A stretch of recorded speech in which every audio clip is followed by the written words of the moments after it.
morning, ladies and gentlemen. Good morning. It is Friday. Thank God, TGIF. We're here yet again for another morning show. We did a morning show Monday through Friday. I believe we did this is a full week of morning show. I think last week we did it as well. But yes, full morning show that we are here, and it's a lot of stuff that have been popping off. And y'all be saying, "Why do you need to hurry up and go live?" No, we're not gonna be chasing it. No, we're gonna keep our schedule the way it is in the morning. If you want to do a night show, you can contribute and then contribute enough. And then if you say you want to keep the night shows going, if you don't want me to be working, then pay our rent. All right. If you can't do that, then don't keep requesting a night show. I'm just telling you what it is. What, sir? What can we do to make it possible? Okay, my rent is about $950 plus. Let's just say $950. Sometimes it go up and down depending upon the water. You pay that, we could do a full-time night show. Okay, to the end, we ain't doing no night show. We gonna do a morning show. All right. So I gave you the amount. Okay, and then people say, "Send me your cash up, sir," and they don't send $1. But anyway, but I appreciate y'all here on the morning show, and I appreciate the state of Illinois because the laws have changed here. Now they are paying CNAs by experience in nursing homes. So now a lot of nursing homes are paying in the mid $20 now. They're not giving you the bull crap amount. So that's a good thing for me because I'm about to rack up and put a lot of my money back into the platform. You're going to see me in a different studio because the winter time is coming. And since I'm helping my mom out, I can't record out here in the winter time because it's going to be too cold. So it's some studios that I will be recording some content out of, which is great. It'll be some studios, which is great. Now, for this Sunday, for the members, we will have the members only on Sunday as well. We're going to be doing that during the afternoon. Now, we ask that you all be on time for that because again, we have the most members on them during the day on Sunday, the most members I ever had. So we're going to keep that time block during the day. So still get up because we got a lot of stuff to talk about members. We're going to record it on Zoom. Then we're going to put it on YouTube. But we ask that you all please come through. There's a lot of things that we're going to be sharing over there on Zoom. If you miss it, you have to wait till the following day to get it on YouTube. Sometimes I could do it on Sunday, but it all depends upon if I have to edit something out. But yeah, be on the lookout for that. But again, we ask you to come through on Sunday. I appreciate y'all coming through the morning. Y'all miss us. I want to say shout out to Lipstick Alley. They created a whole thread for me, and they created one for Armon. Then somebody created one for me as well. And that's why Armon is mad. They kind of like twice in together. And I love reading that on Lipstick Alley, the whole thread about Wiley. If you type in Armon and Wiley, you really see Wiley Show have a whole thread dedicated for them. That's mean, you know, you're popping out here on these streets. And I've got a thread, not even with 300,000 followers, you know what I'm saying? Because I'm so good at it. The same thing with all of this stuff that's going on with celebrities and everything. And I want to say this, we're not desperate for these celebrities. We're going to get into it. It's going to be some hard truths for these creators to swallow, but we're going to talk about it here on the Wiley Show. This is why the girls are mad. They're very upset. My own community I used to be a part of. I'm a community of myself. I'm an American. I'm an American, but a lot of people say, well, you're a part of the LG. I never said that's stupid. I don't know who created that. I am an American. Okay. That's it. That's all I am. I'm an American and I love entertaining my people, but I'm going to stop identifying as that. I'm a part of this because I'm not a part of that. It's nothing but a ruthless gang of stupidity. And I'm my own man. I'm not a part of that at all. It's stupid. I got to be able to say what I got to say. I don't want to be restricted. And a lot of people need to understand in the LGBT community, it's a lot of racism in that community too. A sexism, backbiting, fish smelling, health reads in that community. And I just don't want to identify with it. It's stupid for me. I'm not, if you want to identify, that's fine. That's your identity. But if a woman can identify as a man, if a man can identify as a woman, I should be able to not identify with that community if I choose not to identify with that community, right? Thank you, Tasha, for the super sticker. Look, she already left a super sticker as well. Praise God. So if I don't want to identify with it. I don't ever have that conversation because it comes with something with that. It's like I have these beautiful conversations. It is what it is. And it's fun conversations as well. And we're going to continue to broaden upon that conversation as well. So this is why I love my audience. Y'all keep it 1000% real with me. All in the comments. I see it on Lipstick Alley. I see it in the tweets. Everybody said, oh, I can't wait for a Wiley breakdown. Wiley, we need you to go live. I love it that you all are looking forward to what do I got to say, even though it's 100 people may be saying it, but it's no way a person can break it down like Wiley. I'm totally different as well. And this is why we're going to make our set different so it don't look like anybody else set. We're thinking outside, the box as well. We took it outside the box. So people want to say, well, this look like such and such show is going to be completely different. And this is why we're putting the funding behind it. And then the political one, you're going to really see us do the political thing as well. Shout out to City Hall. Some good news for that. But I thank God for all of the help that you all have bestowed upon me, for the people that have given your time, energy, $1, $5, $10, all of that have literally helped us to get as far as we gotten because of your contributions. And I got to thank you all again. If it wasn't for the audience, I would not have been able to pay off the library. You all did it, and we didn't have a 30,000. This is what I know. You don't need 30,000 people to have people to contribute to it. We did that with less than 5,000, and y'all have raised over $30,000 to pay off the debt, plus attorney fees to pay completely off. Y'all raised that money and gave 1,000, 5, 10. I think the biggest donation we got was almost about $8,000 to $9,000. Someone wrote a money order and gave us a big amount for that. Okay, then somebody else gave some big amount. It was just during that season, and we paid that debt completely off. So if I know if you can do it at that amount, and we didn't have the 30,000, it's all about the people that you're talking to. It only takes 2 or 3 willing-minded people to do it, and I thank y'all for that. Y'all paid it off because y'all knew that it was a serious matter. Y'all knew it was a mental problem, and y'all paid off the debt. And then we made sure that we came through and we stayed on the straight and narrow path. Y'all helped with, pay for the down payment of the car. We paid that car completely off till we ran it till it didn't even run no more. And it's completely paid off. So now next year we're gonna go and get another vehicle next year. That's the plan. Because I do want something to drive around. It's a convenience, just in case if I need to hop in there and ride around, I can hop in there and ride around. Because again, we are going to be more political, so we need to drive around to these different places. But I appreciate you all have came through and showed us the support. But I had to say this to y'all, and I know a lot of people were saying, Wiley, your audience, they don't give. No, they give when they want to give, and when they give, they give. You know what I'm saying? Like for my birthday, y'all come through, and I'm already putting my request in for my birthday. I'll be 30. What is it? 32 or 33? I will be. I didn't forget how old I will be in this year. I was born in 1990. I believe I will be 33 years old. Yeah, because I'm 32 now.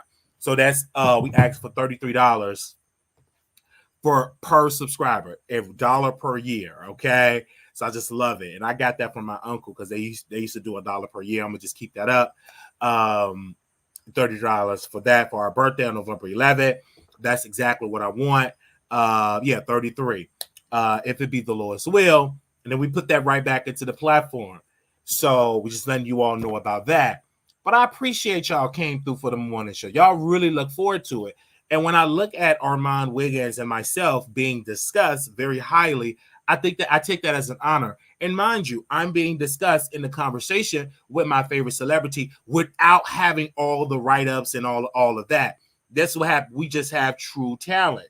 That's it. We just have true talent.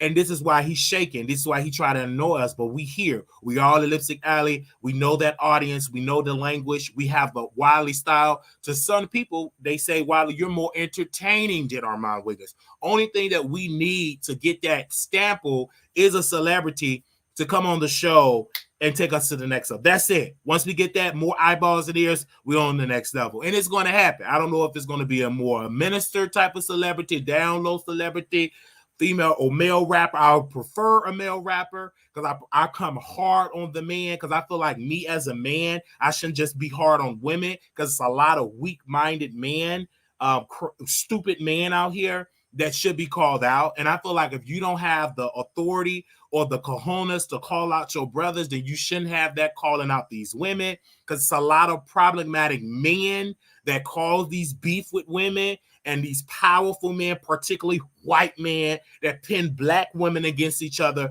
putting it in their head that it can only be one woman in the industry. Put it in their head that it can be only one woman in the industry, and we're just going to decide one woman in the head. Let's get into the Brittney Spears. This woman is getting a divorce from her husband, right? She decided to get married.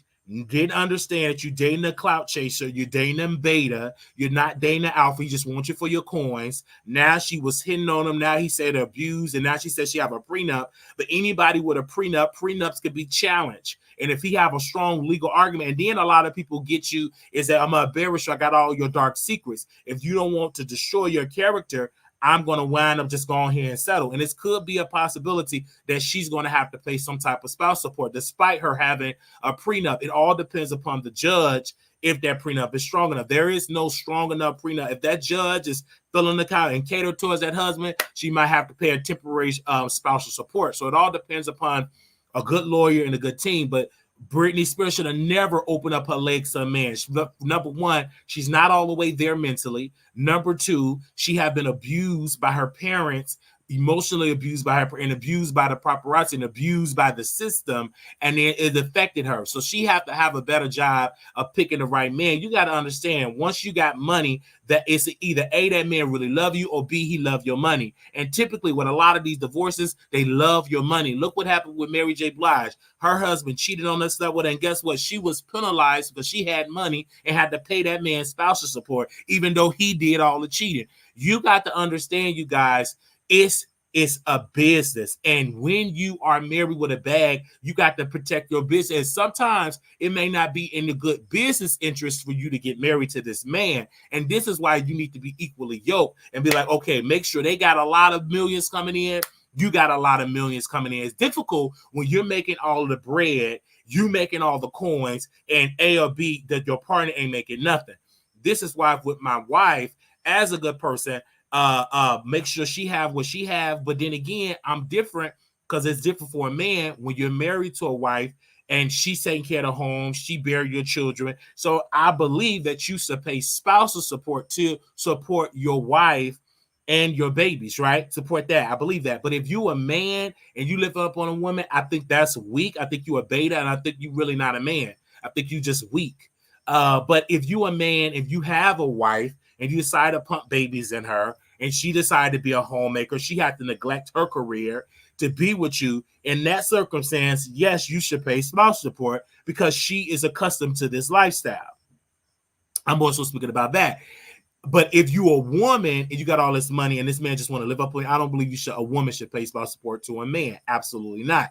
I believe that if a man have the relationship and taking care of the woman from Baltimore, let's be honest. If I go and marry Planet Jane from Baltimore and me and her get married, she's a content creator, right? But I got millions. I got to say, so I said, baby, you stop doing that. You bear my children, and then something happened where I divorce her. She should be able to get spouse support, because there's no telling what her career would have been. She put everything on the forefront. She invested in my career. She bought the cameras. She helped produce. And now the show have popped. Now I got a divorce. And then now I'm screaming, I don't want to pay child support. Now I'm like Tyrese. Oh, I don't want to pay no child support. I don't need to get Ben Crump. Blah. No. You did this. She's accustomed to this lifestyle. She's Bentley servants and big old house, big vacation. You just can't just cut her off and think like, okay, just go ahead and start her from scratch. No, she have to have some type of support, because her argument would be, I put my life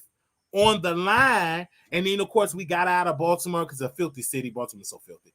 And then we go, get out of the city. We move to a beautiful, wealthy part of Maryland, not Baltimore, unless we buy up the hood of Baltimore and just change it up and kick out all the low income people and make it the Wiley neighborhood. Anyway, but regardless of what it is, you cannot set this up as a woman and then cut her off. Like, that's not right. That's not right at all. But in this particular case, That guy only dated Britney Spears because he got her some good peen, ate a box with chocolate on it because she put chocolate, whipped cream, she put everything else under her yoni, and she did all of that, and then he dumped her, or he wanted to divorce her. Now he's accusing her as being, and then now he's going to say she was crazy, and a lot of people are going to tear with him because she did have a conservatorship. She did lose her mind. She shaved her head. She was in a mental institution. So it's a lot of things that he's going to play these games on her, which is very sad, though. That's what I said. Be careful who you give your livelihood to. Be careful who you give your ring to and your livelihood to. Just be very, very, very, very, very careful. Be very careful. You know she's from Baltimore, Maryland, so you already know it comes with the territory. Most of the time, she probably was in the poor part of Baltimore, Maryland, and very poor.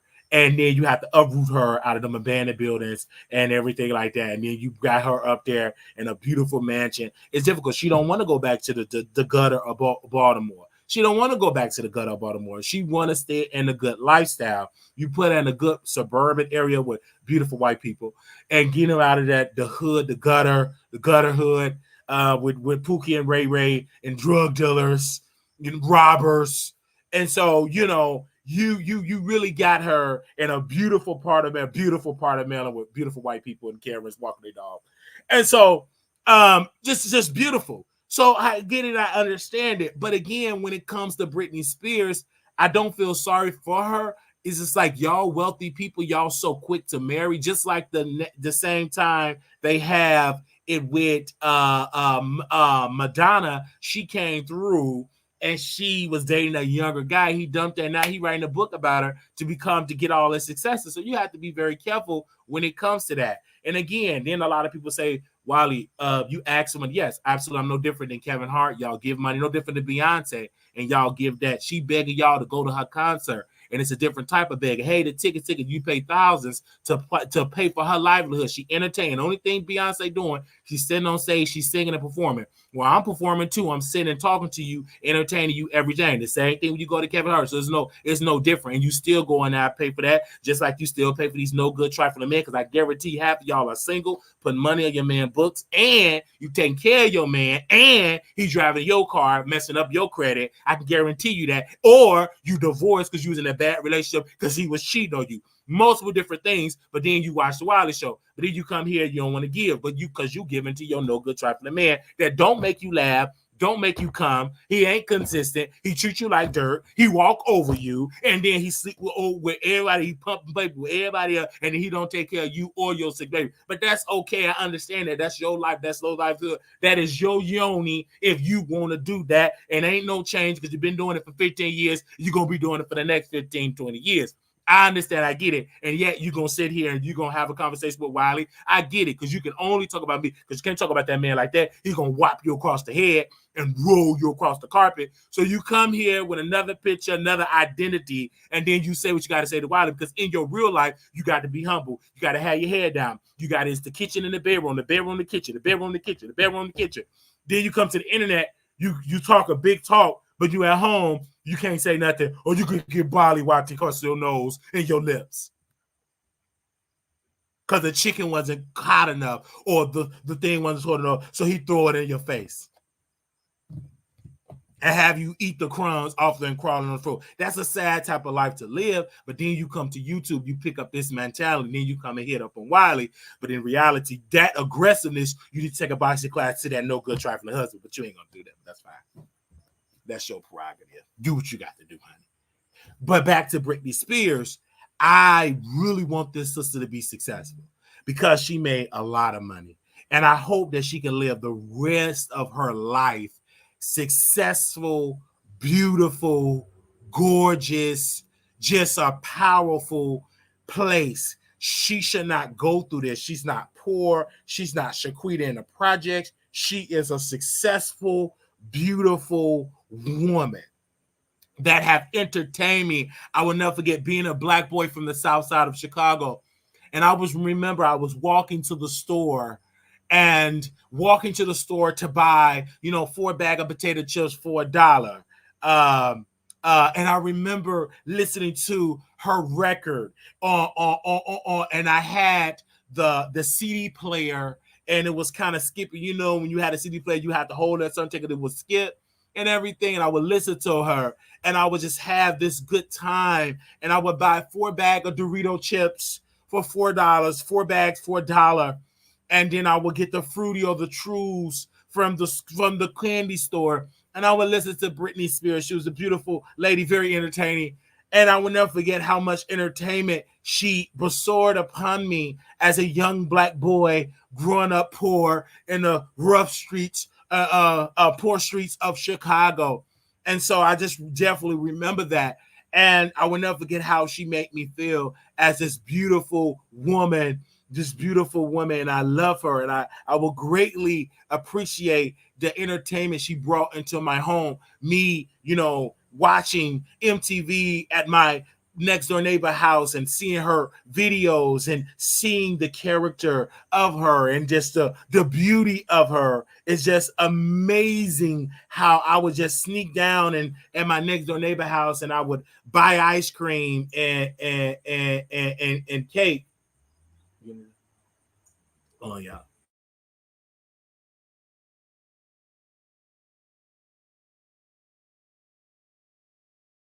Yeah, so I would go to Britney Spears and I would watch it, and I was so hurt that I couldn't go to a concert. Because I couldn't afford it. I couldn't afford to feed it. I couldn't afford to feed my habit of honoring the queen. She was better than Beyonce. And so, and it wasn't on Nicki. She's just like true talent, even though I didn't know anything about lip singing. You know what I'm saying? I always noticed like why is her mouth moving and her words moving and her mouth moving a different way. But it didn't matter. She was a great performer. And just bring back so many memories when I was a child. And I would listen to her beautiful music. And I would listen to her beautiful music. And it's bringing back so many great memories. And always I'm gonna name my daughter. I'm gonna name her Brittney Lavelle Wiley. I'm gonna name her Brittney in honor of Brittney Spears. And I love it. I remember I had a poster of Brittney Spears. There's so many memories I have of her. And yeah, and I love her. And so I would hope that one day Britney Spears will go back on tour, and I would love to go at front row seat and just be right there in front of Britney Spears. She's definitely better than Janet Jackson, and I just love her. She's so mainstream, and I will continue to show love to Britney Spears, and I just will love her. She had a beautiful background growing up, and our background kind of looked the same. And I will just continue to just show love to her. Yeah, so shout out to you, Britney Spears. I love you. I love you, and I'm with you. And if you need any support, you can always call me, and I'm just one phone call away, and I'm one bus ticket away to come to visit you, and all of that. Someone said, "Can I name a song?" It's all of them. I love them all. I love them. I love all the record. I just love all of her records. It's no favorite. All her songs are just so incredible. And I really dive into like my favorite record, and because it's been so long, and I went on a more spiritual journey, and yeah, but I just remember growing up, and I love them all, and yes, we just have a beautiful similar background, and she grew up like I grew up, similar. Only different thing, she was vanilla and I was chocolate. So yes, okay.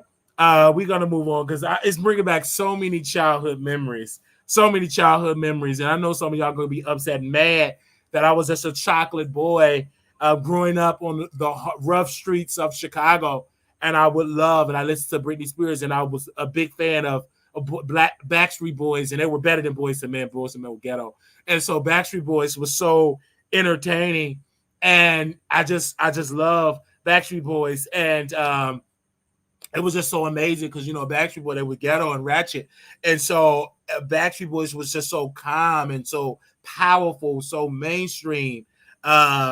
and it just was so amazing. Me and my brother, we would do duos and perform in talent shows, and we would perform a Backstreet Boy record, and I just love it, and it's just amazing. I will never forget those days, and I wish I can go back to those days, me being a child, and listen to those beautiful records that they have, and I will always cherish it because one thing I have it in my heart. I have it in my heart, and I got to remember, like that was before TikTok, that was before any of these social media, all of this social media situations, and it's just amazing. And as I look back to that, I said it just flood back to memories to me. And so, Britney Spears, thank you for birthing all of these great. You have birthed SZA, you birthed all of these Ice Spice, you have birthed so many great acts that follow behind you. You definitely birthed Sierra, and so many of these girls, they should bow down to you because you are a queen. You are Britney Spears, the queen of pop. There will be no one like you ever. And for generation, I will be able to sit in my rocket chair and talk to my great grandbabies and tell them about the success of Britney Spears, the success of her. I will probably be in my rocking chair, but I will never forget. I will always tell them to put me on a Britney Spears record. Yes, put me on a Britney Spears record because I love her. She's just an amazing talent. And I know some of y'all are upset because y'all don't listen to people like that. Y'all listen to ghetto people like Whitney Houston and all of those people. Y'all listen to those type of folks. And I understand that y'all listen to Monica, a ghetto star. So y'all don't understand the success and the power of Britney Spears. So I understand y'all listen to ghetto people. I get it. I understand. But I will always show love to myself and show love to Britney Spears. So again, Brittney, I'm with you. I'm going to tomorrow. I'm going to talk about you again on my radio show, and I'm going to play some of your hits. But I love you. Just know I love you. Don't forget about me, Britney Spears. You know, I'm your top fan.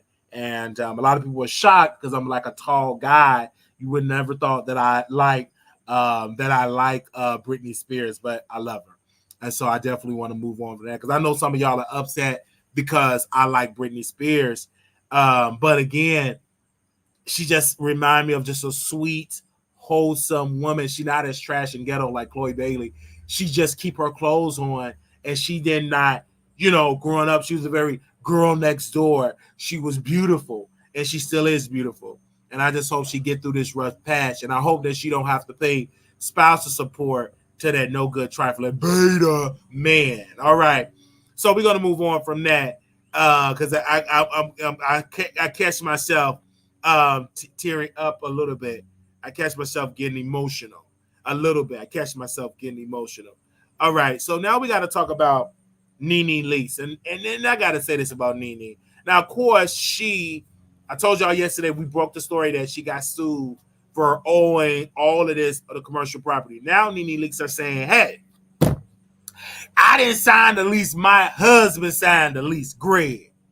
First of all, correct me if I'm wrong. If you are married, his debt is a part of your debt. And if you are in charge of his estate, they can sue his estate. You have to pay that debt. You can't go around and say, hey, it was my husband that signed the lease. That's not an excuse. Your husband, you are part of your husband. Y'all own this business, so you are going to have to fit the bill. They're going to come after your assets. And I'm like, girl, are you smoking the fentanyl that your son was smoking, the one with the doodle stain draws? Because you can't tell me that you is going to blame your deceased husband, he's expired, and say the blame is on him. No, you need to pay that money. And you probably ain't even got it because you shut down your restaurant. Even though they said your catfish bites were good, but you shut it down due to mismanagement, due to you not paying it right. So we will continue to make sure to break this story, pay those beautiful landlords, beautiful people. They decided to rent to you and decided to give you this place, and you need to pay your rent. A lot of landlords, great landlords, are suffering. I talked to one about a couple of days ago. They're going through right now because the tenant have, not paying their rent, and then they do leave the place, and when they leave the place, they trash it. Landlords go through a lot. And this particular thing, when you want to rent to people like African Americans, you got to pay, because it is a spirit that black folks don't like to pay their rent. And NeNe Leakes, you are a black woman, and you probably a Democrat. You got to pay your rent. You can't be out there selling clothes and don't decide to pay your rent. Wherever you go, you got to pay. You can't do it for free just because you said, ooh, the ghetto. Just because you say, I said what I said. Just because you are this loudmouth person on television, even though you got kicked off, it got foreclosed. But you still got to pay what you do. And if you got money, pay it. And we support those landlords. And I'm trying to get a statement. They have not responded to me for a statement. But we will continue to talk about this story, because NeNe is doing very bad decisions. I mean, Greg did have insurance. What did you do with the insurance? You sold the home. That is money. That's liquid cash. Just pay no money. They're not asking for a lot. They just ask for the months that you didn't pay, plus attorney fees. Pay it and move on. And get moving forward with your life. I understand you mad because you want that check from television. It's a simple check. It's an easy check. You can get up to millions of dollars now. I get it. It's a dedicated check, meaning that you get a good check and you're going to have multiple business, because then people are flooded to your business. Once you leave television, they don't want to support you anymore. You ain't popping no more. Once you get on television, you popping. So I understand that, but you got to pay. I'm giving her the side eye because she didn't pay her rent. I don't understand it. I have to pay my rent. You have to pay your rent. I don't care. You got to pay what you say you're going to do. If you sign a 13-month lease, you got to pay every single month for that 13 months. You got to. Okay? You got to. You got to pay your rent. Stop doing that. And I tell people, you got to pay. Wherever you go, you got to pay. And when you get your rent money, pay it. I don't care if you get it 2 weeks earlier. Pay it. All right? You got to pay. I don't understand. You got all of this money you claim, and then you getting sued for back rent. Either A, you not that rich, or you just trashy with money. I can understand if you secreted from the projects, but you're not. You living in a white, wealthy society. So again, make sure you pay your rent. Pay your rent and stop trying not to pay, because it don't cost a lot when you say you're bringing in the revenue. Now, we all went through doing C-19, but you did also get a PPP loan. You did get a PPP loan. You got a PPP loan. So while you got a PPP loan, make sure you pay your rent. If you got a PPP loan, pay your rent. Just pay it with your PPP loan. That's why they gave y'all the PPP loan, so you can make sure you pay your rent. Pay your rent. You got a PPP loan, and while you got your PPP loan, pay your rent. Because you got your PPP loan. All right? I just got to tell you all that. Pay your rent. Give me a second here. And when I say pay it, you got to pay it. All right. All right. There you go. And you probably spent it on your hair. Stop spending your PPP loan on your hair. Stop getting all that stuff, all that fake teeth. Pay your bills. I speak to your shame. You are a pathetic, weak woman. You got the audacity to give your yoni to a married man, but you can't pay your. You trifling. You trifling. You are a trifling hussy. Pay your rent.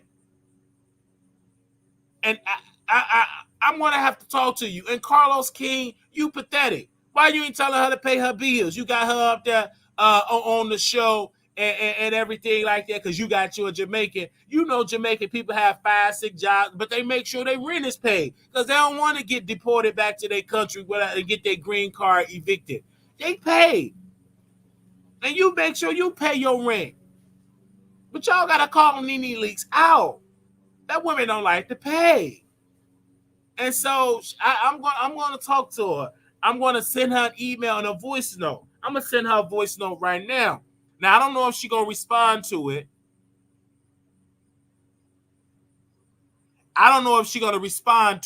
But we're going to leave her a voice note. I don't know if she's going to respond to it or not. But we're going to leave her a voice note because I'm triggered. I'm triggered because she didn't pay her rent.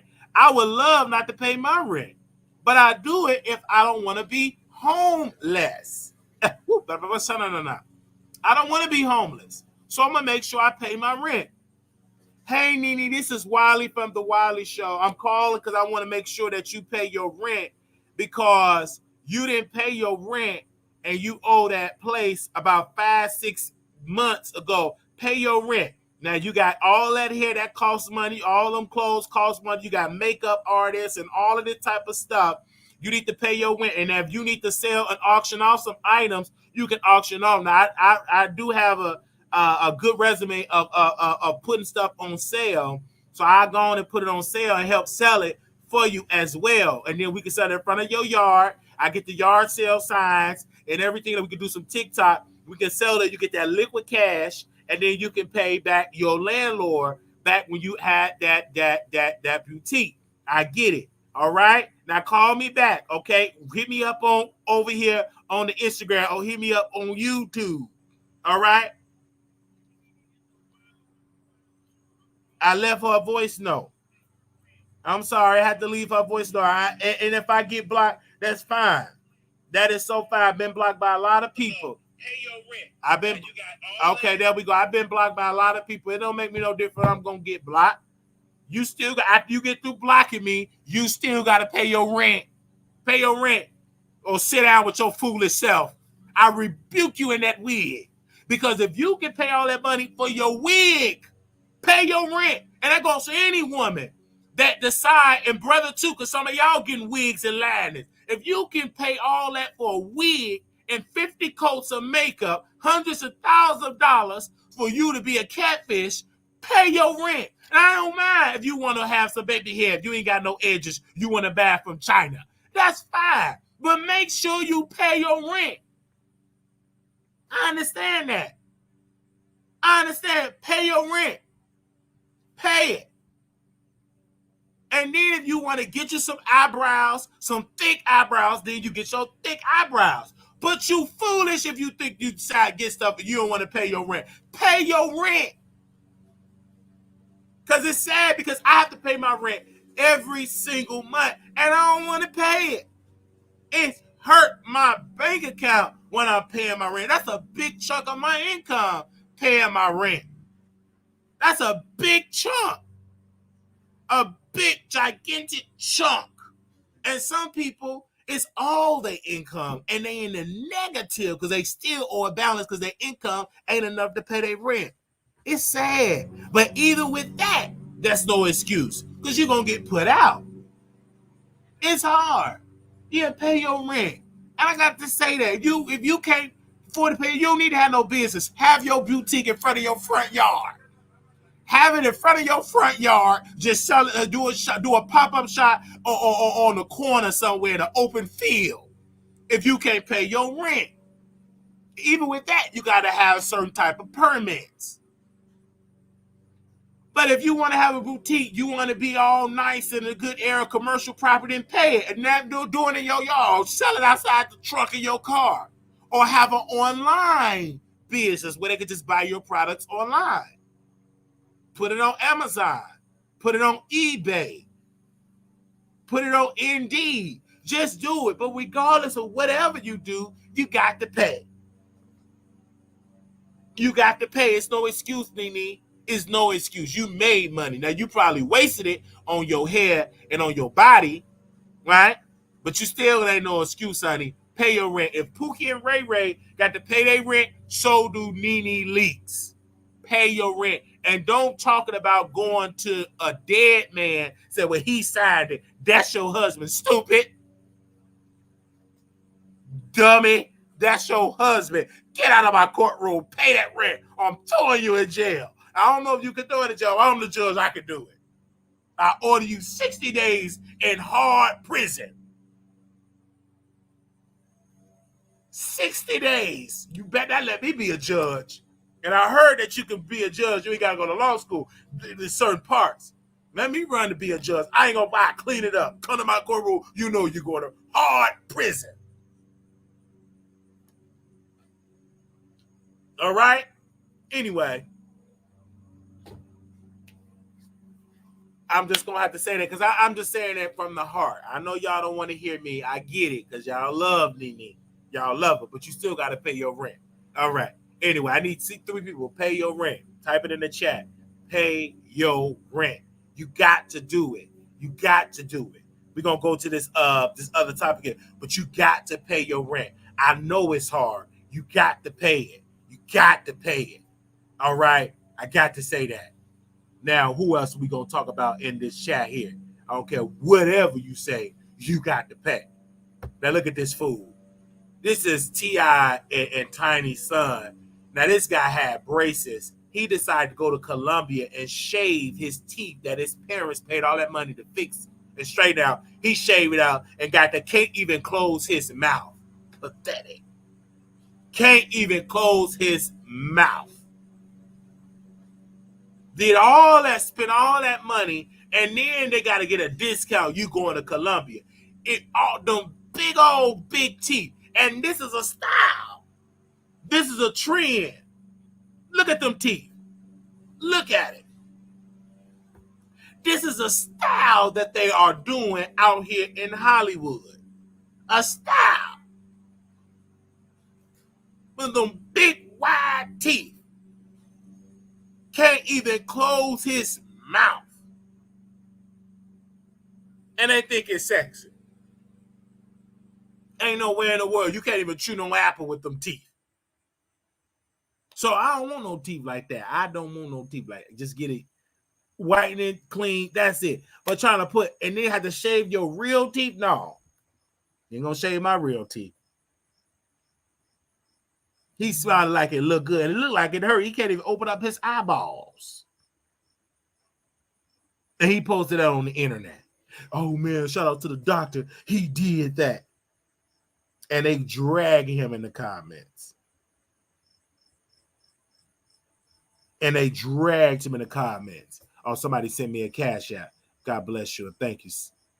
I'm going to send you your heart. And they dragged him in the comments. And they should. He looked pathetic with that in his mouth. And other folks went there and got to get root canals. Tasha K, stupid self. I got to get me a root canal. You mean you got all the root canals and you went and got surgery for veneers and you needed other dental work? That's crazy. But these people want to do that. These people want to do that. And then he want to be a thug, trying to be like his daddy you raised in the suburbs with staff. Getting your room clean by a staff. You trying to run into your father's foot. Stupid. Man, please.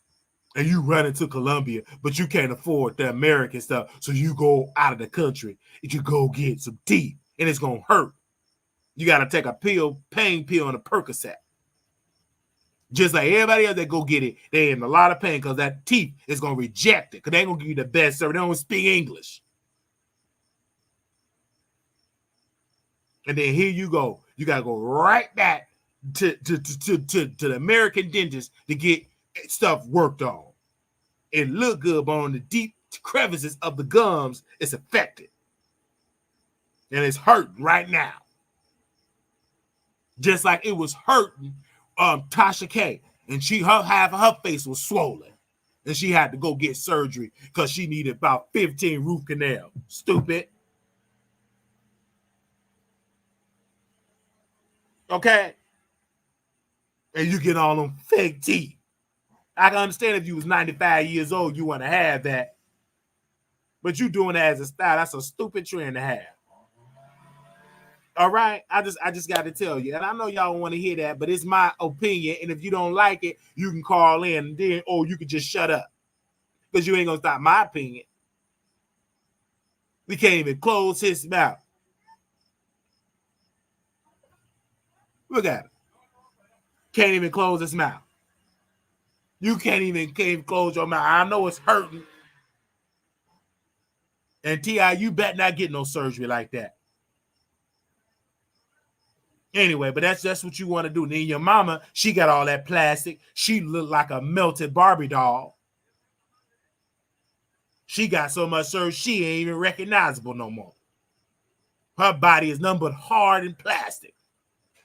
If it's a heat wave, she start melting and got to get it replaced with extra plastic.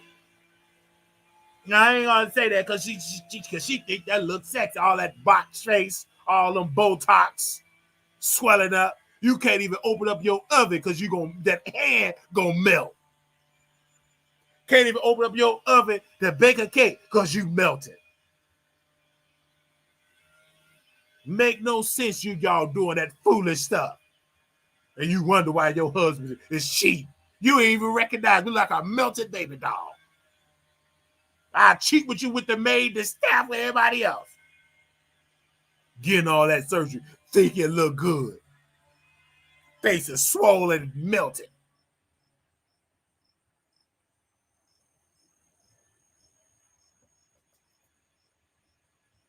And got that numerical color, your eyeballs is fake. You think that looks sexy, look pathetic.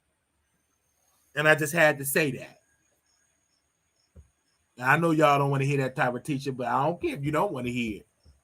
I'm still going to say it because it's right. Here go Nicki Minaj. We love Nicki Minaj. Don't y'all love her? So she posted a picture of her when she was natural.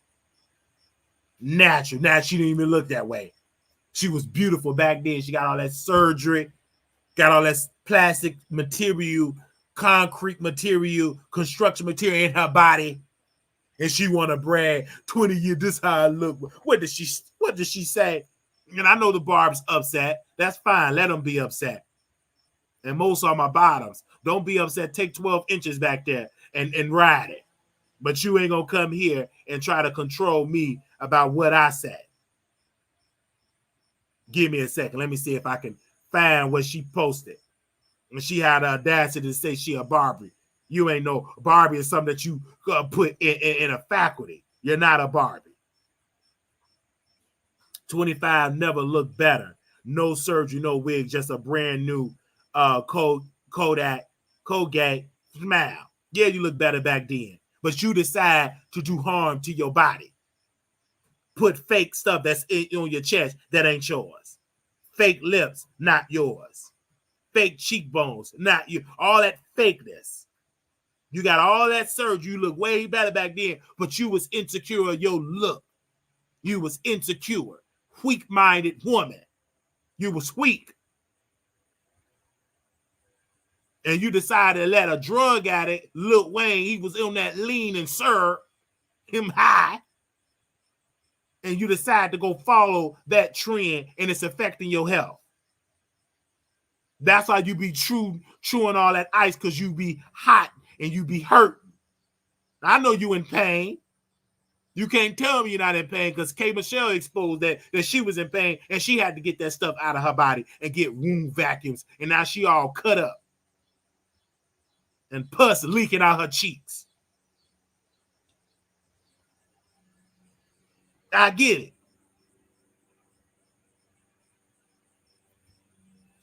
I already know when you wake up and get up out that bed, you hurt. Because you rejected your body. You let all that stuff, and then you getting all that surgery. And you got the audacity to talk about somebody. Sit down with your foolish self. Talking about you the queen. Queen of nothing. You are a queen of following trends. You destroyed your body. Queens don't do that. Queen said, I'm not going to disrupt my body because I'm trying to keep up with a trend. You supposed to get old. Them titties supposed to sag when you get at a certain age. Yes, your face go get some wrinkles. It comes with the natural order. You trying to disrupt God's natural order, and it's affecting your health. Yes, them boobs ain't gonna be up there forever. It's gonna droop down. You're gonna get wrinkles. It's gonna happen. You gonna get older. The longer you keep living, that body gonna get older. Yes, them bones gonna be crackling. That's the natural order of the human existence. I understand it. It come with the natural order. No, you trying to change it, getting all that surgery, and then them organs is just wrapped in that body. Yeah, black don't crack, but it swell up and it get wrinkled.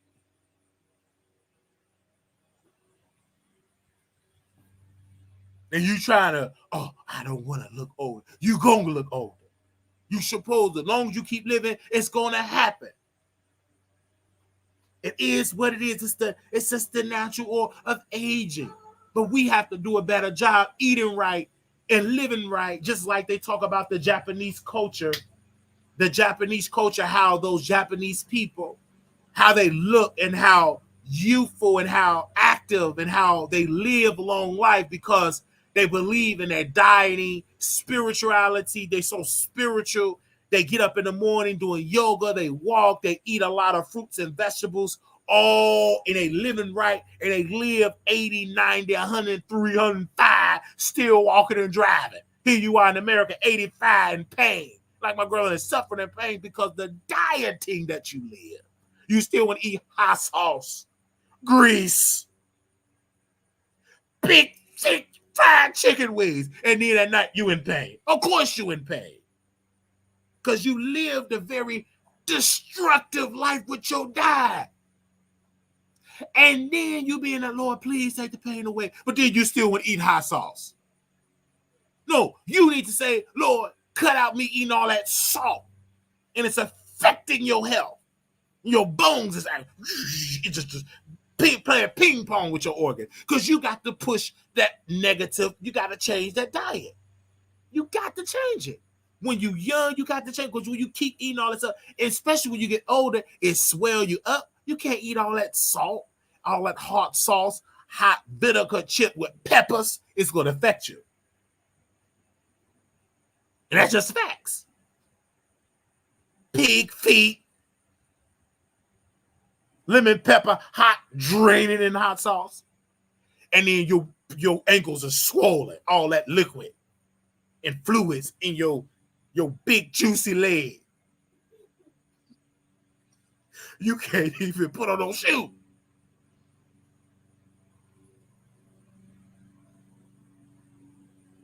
So you can't even put on shoes. Oh, I'm so much pain, aching. Bring me an extra salt. Just bring me some 3 big thicker peppers. And then you wonder why you in deep pain, heartburn. I don't know why I'm burning, Lord. That ain't no devil. That ain't no devil. That's that Louisiana hot sauce that you just ate. Sit your foolish self down. That devil is so busy. Burns him said that's that Louisiana hot sauce. The big, thick peppers. And I just had to say that. So, I don't know why I'm on that subject, but to Nicki, she lied to the people and did all that stuff. She looked weird. Stop getting all that surgery, Nicki. And I got to say that. This is all jokes. And if you want to sue me then. And I'm going to rebuke you in that courtroom. All that surgery. You have an addiction and it calling you trying to change the order of God. You going to age. That's your addiction. Yes, you are addicted to following trends. Your high is, I got to change the nose. I got to change my cheekbones. Even T.S. Madison got to be criticized. That's what y'all cool. She can't even breathe through her nostrils. She knows she got big, thick nostrils like mine, but she want to be a woman, so she want to close her nostrils up, and it's affecting how she breathes. She can't even breathe right. You know you have them big, thick nostrils. You want to close it up. And it's messing with your breathing. You try to get you some oxygen. And you smoking all them blunts.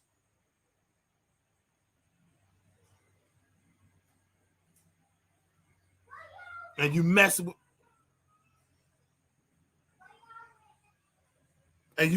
with that you can't mess with that the nostrils. And you want to close. I got to close it. I got to look good with your foolish self. I got to look good. You can't even hardly breathe through that thing because you didn't got a nose job. And you suffering right now. Can't even hardly blow your nose. Snot is getting trapped in your nose. Look at the big, I love my big nose. Who said it's not good looking? It's good looking. It's big. I love it big. Not going to no Dr. Kahula. Going to Dr. Kahula, make my nose smaller. No, don't touch my nose. Devil, you ain't touching my nose. It's big, it's going to stay big. Oh, you got so big. Yes. I want my nostrils this way God made it. I'm going to shut up and can't hardly breathe. Can't even put no oxygen in it because it's all closed.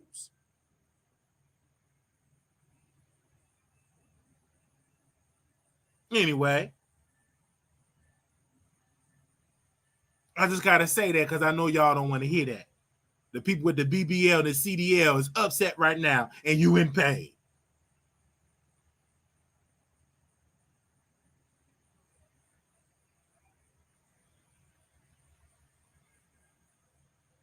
They said Nicki never touched her face. That's a lie.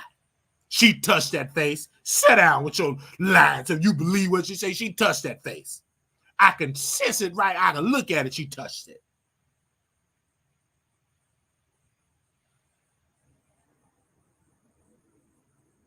She touched that face.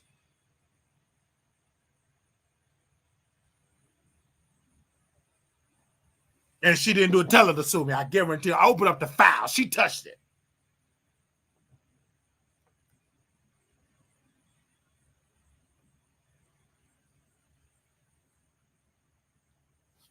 I got to say that. I'm going to move on to the next topic. I know y'all don't want to hear that. That's fine if you don't want to hear it. Just if you don't want to hear it, you keep on watching because you're still going to watch.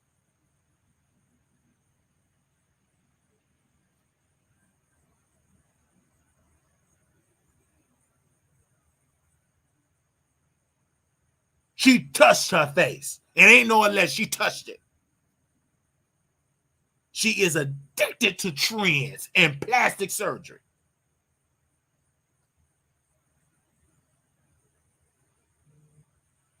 And that's why, Nicki went on a hiatus. Yeah, that hiatus was surgery, recovering from surgery. I feel it in my spirit, allegedly. Yeah, it was a hiatus, all right. She was recovering from surgery or getting another surgery. She's trying to keep up. She's trying to keep up with these younger artists. Baby, you getting older. And appreciate it. You in your 40s now.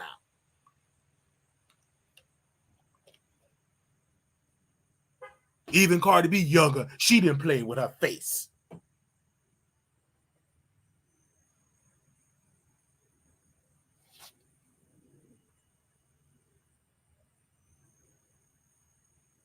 She looked different.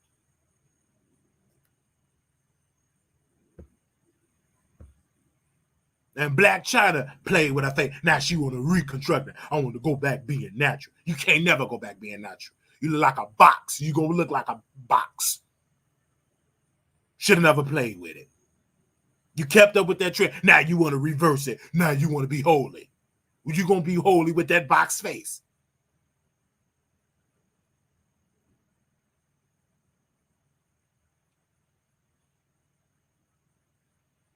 I gotta move on, because I know y'all don't want to hear that, but that's fine.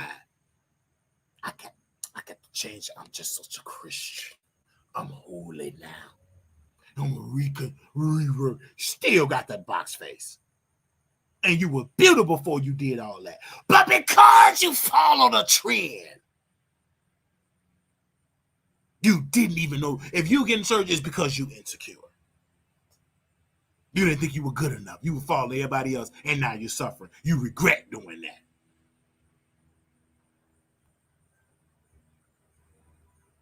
Let's move on for that.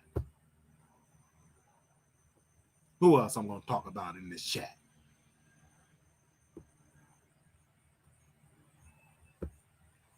Derrick Jaxn did his interview, blame his wife, says she a Christian, she holy, and everything like that, but you still cheated. Now, the only thing I agree with Derrick on this regard, because if y'all heard part 1, this is part 2, and I may have to do a part 3 because I didn't finish all of it.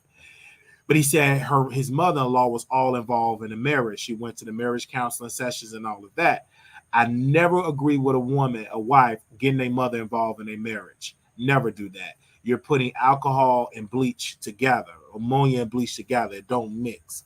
Again, the mother should be separate from the relationship. Do not bring any parties in your relationship. You married, husband and wife, y'all have issues, y'all work it out together. But when you bring your mama, your brother, your cousin, everybody into the relationship, it will never work because you're giving too many people in the union. God made man and woman to marry each other, not you gotta bring the mama is involved, the daddy is involved, this person is involved. Everybody got to input in the marriage. It's going to be destructive. It's going to be very destructive. You're going to destroy it. So again, the wife, the man, the husband, y'all come together. You got counselor, it should be the counselor, the pastor, the counselor, a trained therapist, and the couple, not mama, your mother-in-law, his mother, his sister, his brother. No, you don't do stuff like that. And a lot of it came from the lack of communication. And a lot of them, they just probably weren't even meant to be together.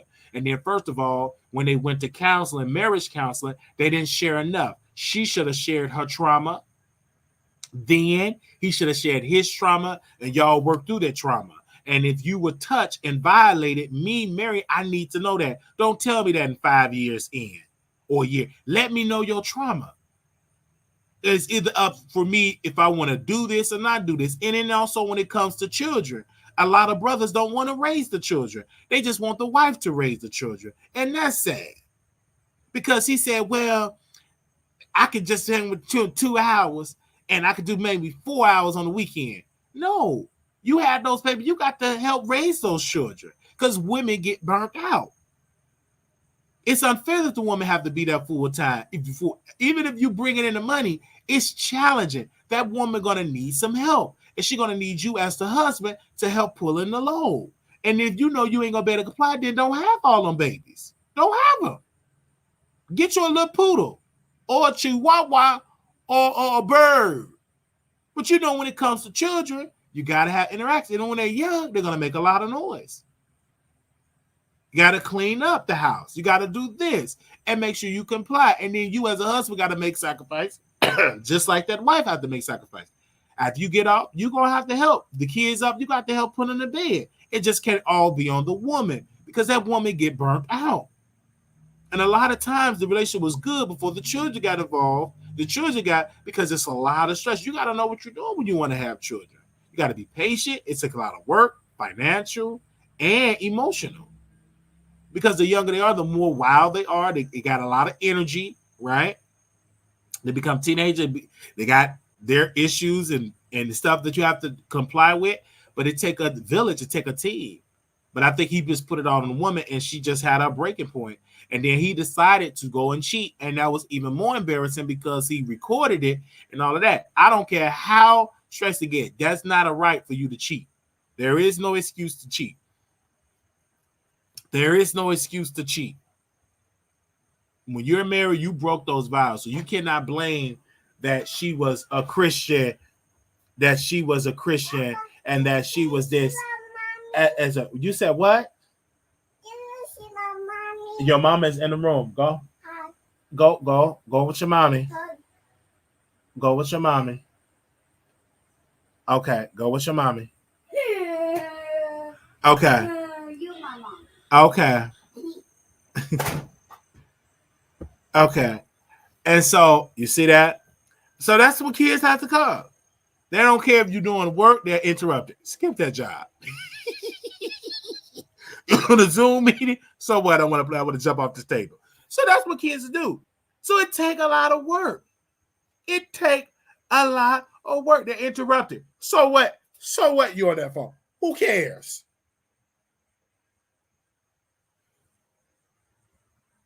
And then they said, "You my mommy." Ain't nothing you can do. I guess I look like T.S. Madison. Ain't nothing you can do. Kids is kids. And then you have to work around their schedule. Then you have to get up early, go outside. And if I'm outside, they gonna come outside. Who cares you outside doing this? Who cares? They just be just a sweet in the morning, and then they'll be talking back after you, the scum of the earth. Oh, then let me get a hug. The next day I said, "You ain't my dad. You ain't got to tell me what to do. I ain't got to listen to you. You got to do all that back talk." And then they want some headphones and a new phone. You got to deal with all that. That's kids. Kids gonna be kids. And I had to learn that patience, and they're training me to learn the patience. I'm like, okay, I got to take some more of this boot camp. So, because this is a preview when I have children. And I pray to the Father, Buddha, every spiritual existence, that I have a beautiful team. That I have the patient, a beautiful team, that I'm prepared for it. And children, it does take a village, and it also takes financial and emotional. All I got to match hand in hand. You can't have one without the other. It's hard to be there emotionally if you ain't got no money. You broke, you on shelter. It's difficult. So I want that. It's good, financially secure, and also be there and to be the best father I can be, but also be a good team. You know what I'm saying? It's difficult. It's shy, but it's a beauty that you can sit at home, you can entertain. If you need to be a quote unquote stay-at-home dad, or y'all both work online, it's good because eventually she go to school, because then when she has to go to school, that's when you really go live and everything like that. So I love that. I love it. And so I won't complain. But at night, I be kind of tired. Okay, I be kind of tired. Take a healthy village. I'm tired because it was up. Everybody was competing noise. Whoever could peek, and I mean, I was tired. I want to sit, eat, and watch a Netflix. I want to finish watching some on Netflix, Suits, and I couldn't even put my headphones in noise. Grandma and noise. She wants you to turn her every 5 minutes. Then the kids, they with noise. It's just noise on top of noise. I said, Lord, Lord, Lord. And then finally, I was able to go to sleep. And I slept. And usually I'm up. I could release the live like a day early, like the topics of it. I couldn't even do that because I was tired. And then finally went to sleep around like midnight. I did my last time for my grandma at midnight. And then finally I went to sleep. I went to sleep at midnight. And I said, wow. And then I got up around like 6:30, 7 to prepare for this episode. But you wouldn't know it because I can still be entertained. But it's a lot. It is a lot. And then once they have it, and then when they sleep, I'm up working. I can do the dishes. I can get on the phone, make important phone calls. And then I try to do the morning show at 10 so I can hurry up and get it done. Because I know around like now they are fully awake. So now when I go in the kitchen to make bacon, I got to make bacon for everybody. Who cares we just ate? I want some more bacon. So Derrick Jaxn, you got to understand that. Yeah, you look good and stuff, but you still you have babies. You want to make bacon? I want some bacon. Who cares? You just got to clean. I'm going to mess it up. Whoosh. I just got to clean it up. What happened? It's like a tornado. Just got to do. Who cares? You just got to clean it up. Anyway, to get real clean, and you got to destroy it. I said, what? It's only 2 people, 2 little kids, and it's like 3,000.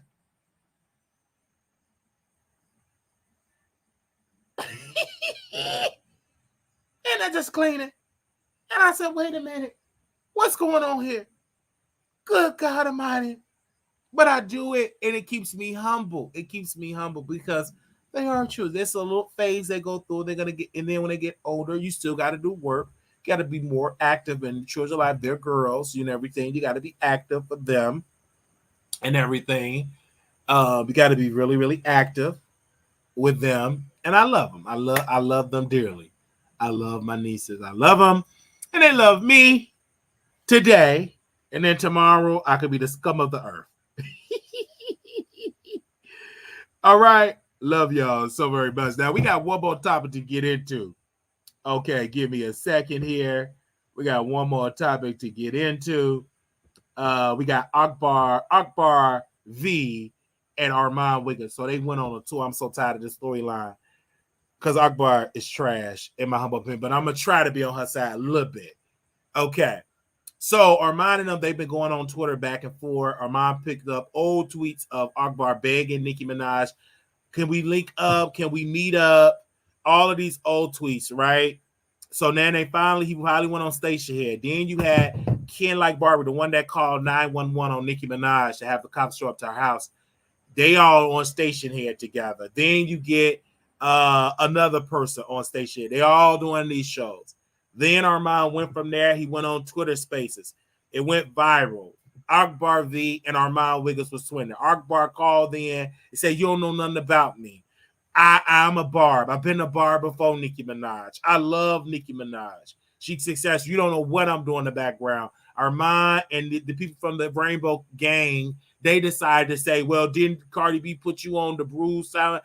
Cardi B didn't put me on there at all. Then we fact checked and she didn't. It was other people that decided to have all these people together. They only built it that Cardi B had all this power just to get the Barty Gang to support. It was an illusion. She did not have the final say so who was going to be on that soundtrack. So Akbar was right about that. Then Akbar was she was right. She was like, I don't want nothing from Nicki. Nicki, I've already put it on. I'm not asking Nicki to share. I show my love, the letter for the record. Then I listened to the record. The record was trash. It was not that good. It was too short. Didn't have no existence, no video. It was stupid. It was trash. And then, Armon Wiggins, of course, he's doing his job. He's an online personality. This is what he does. An online personality. All what he does is criticize women. And then Armon Wiggins she said, why you don't criticize the men? Well, get DJ Academics. I'm a girl. I'm a punk. I'm part of the gay community. This is what I do to troll women, but you're still a man at the end of the day. That's stupid. So why you don't troll men? I just don't understand it. But anyway, because even DJ Academics, he troll women as more than the man. But Armon was saying this, Akbar was saying this, but in a sense, it kind of helped Akbar because now she trended. Now the Barbs, to prove Armon Wiggins wrong, they in there streaming a record now, and they're streaming it heavily. Then she wanted to bring somebody else on the live. She said, bring such and such. And I guess he a top Barb that wanted to cuss out Armon Wiggins. So he was trashing Armon. He was dragging Armon. All this, he even be trashing me on TikTok. But regardless of what it is, but he know, I don't care what you say about me, talk about who, whatever. I'm still going to say what I got to say. I don't run from the confrontation. I run to it. I say what I got to say on TikTok. I say what I got to say on the short, and you watch and see what I got to say. But to Akbar, she's a trash rapper. And to Akbar, she feed her children chips instead of cooking them some breakfast. So she's a trashy mother because you too busy arguing. And then she said, well, my kids are so respectable. I'm a good mother. And then they wanted to, go ahead and eat some chips. Go ahead and eat some chips. Just eat it. You can't have a bag. Go ahead and eat it. You supposed to be scrambling some egg, making bacon, but you trying to argue with something like, go take care of your children and cook them some good breakfast and stop. Chips is not good breakfast food. Let me say that again for some parents that need to hear this. Chips, it is not a replacement for breakfast food. Chips is not a replacement for breakfast and lunch. Chips is not a full course meal. Chips is not a full course meal. Chips is not a full course meal. But you say you tired, but you ain't tired to be on the internet arguing for a career that ain't helping. Your career ain't going nowhere. So go on there, have a cook show, cook for your children, and stop trying to be a rapper. Because you getting distracted by a man that gets stuff up his rectum and a whole Percocet addict. Now, you did say he enjoyed. He is. It is what it is. And you sitting there arguing with him. That helped his. He loved that because he want the blog to talk about it. They ain't going to talk about it because they don't care nothing about no Akbar at all. She wasn't popping. She ain't no react. She ain't popping no more. So, don't care nothing about it. None of the blogs talked about it at all. They don't care. They don't care at all. This ain't no Jason Lee and Akbar. This ain't no academics in Akbar. They don't.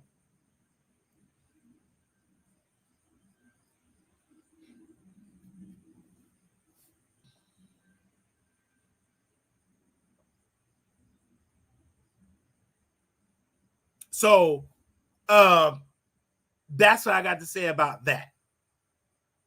And I got to say again, when you keep talking about Armon, that helps his bottom line. Keep talking about it because it helps me. Because I'm going to re-talk about it. And then we're going to talk about it on the threads. Yes, he is a drug addict. We know this. That man had all these back problems and it ain't healed. He's heavily medicated with Percocet. Reason why he can't send a cease and desist letter because he know he got Percocets in his system. And he talk about it on Station Head. Then Station Head cut his deal. And he cut his deal because he lied. They ain't even paying me no. They cut your deal because you ain't bringing them the numbers no more. They don't need the black creators. Stupid.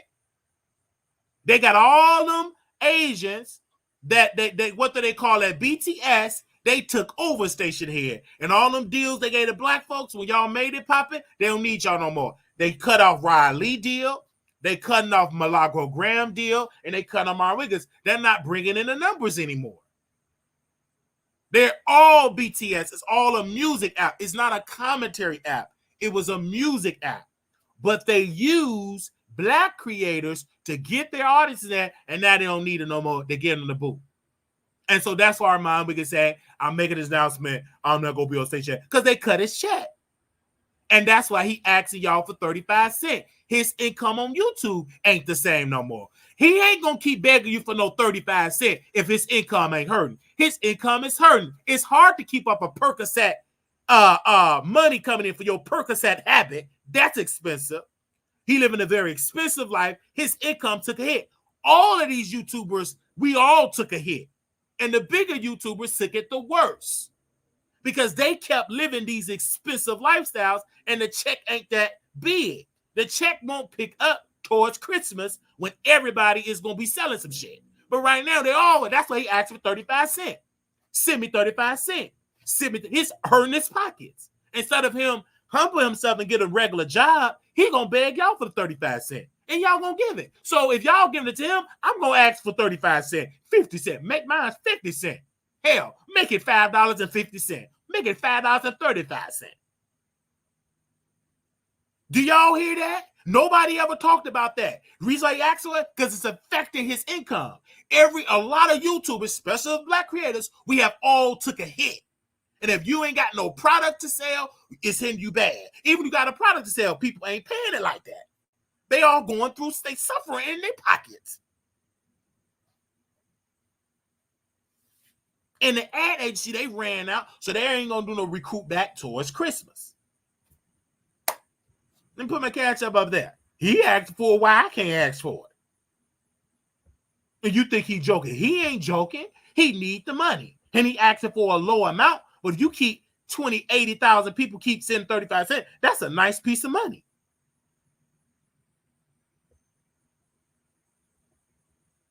Because he ain't making the money about it. It's hard. Your back hurting. You left your place.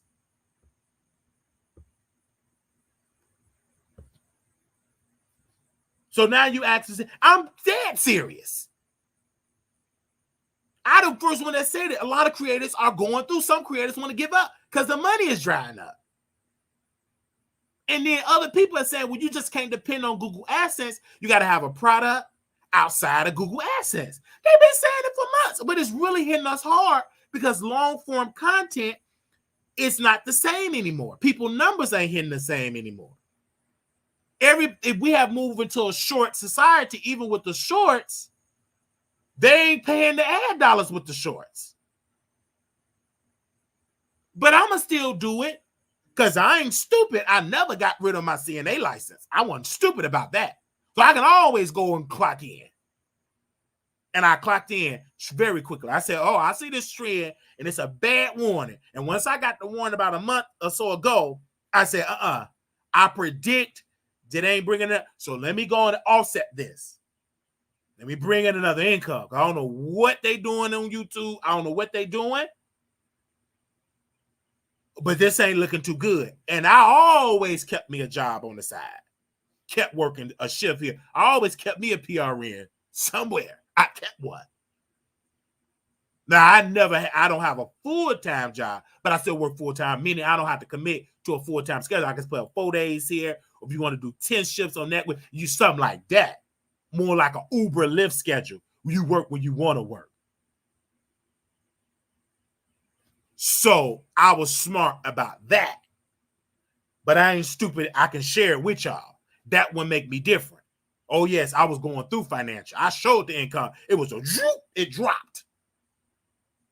I'm letting you know. But right? And then we had to work. We seriously had to go through a shift. It was an emergency. The alarms were ringing. And I had to go through a shift. And I went through it very quickly. When some shit hit the fan, you got to move fast. This is an emergency. And I got up, got the job, start working. I said, we're going to do a morning show, do some more shorts, then it started shift. And it made me a better person. It made me a better person. It made me a better person. I just can't depend on YouTube just for I can't. Absolutely not. It's fickle. Because I know for a fact if I do 80 and 120, I know the amount that I'm getting.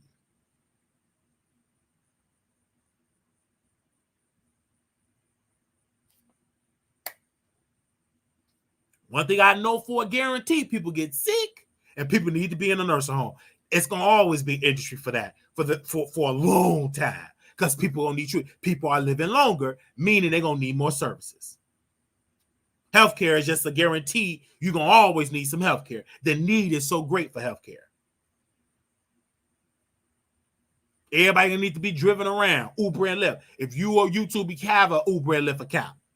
Have that on the side. Because you just can't depend on your audience. You just can't because they're going through. They're going through. And then that's why I kept my expenses down. I'm so glad. No car note. No car insurance, no high rent, living in a high ride. I'm glad I didn't do that. So glad first of all, I couldn't afford to do it anyway, but I'm glad I didn't do that. So glad. We cut out a lot.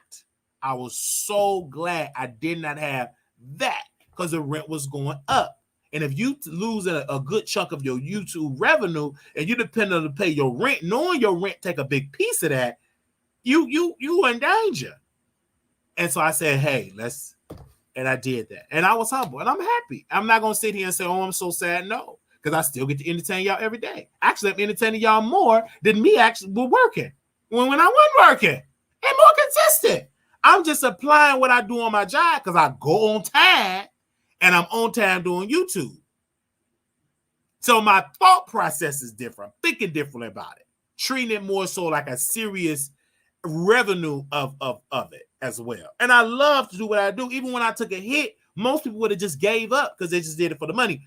But I love talking to y'all. And so I said, okay, boom, boom, boom. Let me go ahead and work a regular job. And let me do the morning show, talk to you in the morning. And then I go do my regular job. And then I get up in the morning and I do it again.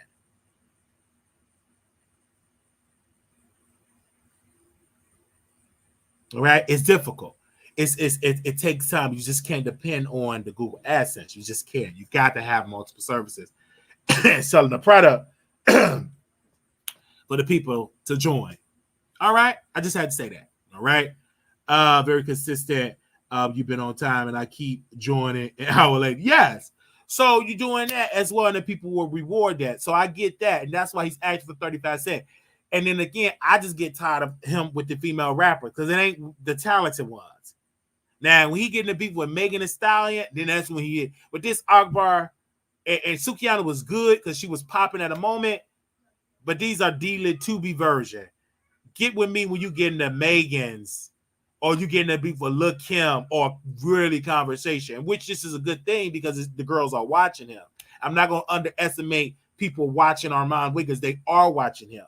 They are watching him begging for 35 cents. They're watching him having a Percocet accident, high on Percocet. They're watching him having cocaine leaking out of his nostrils. They're watching him.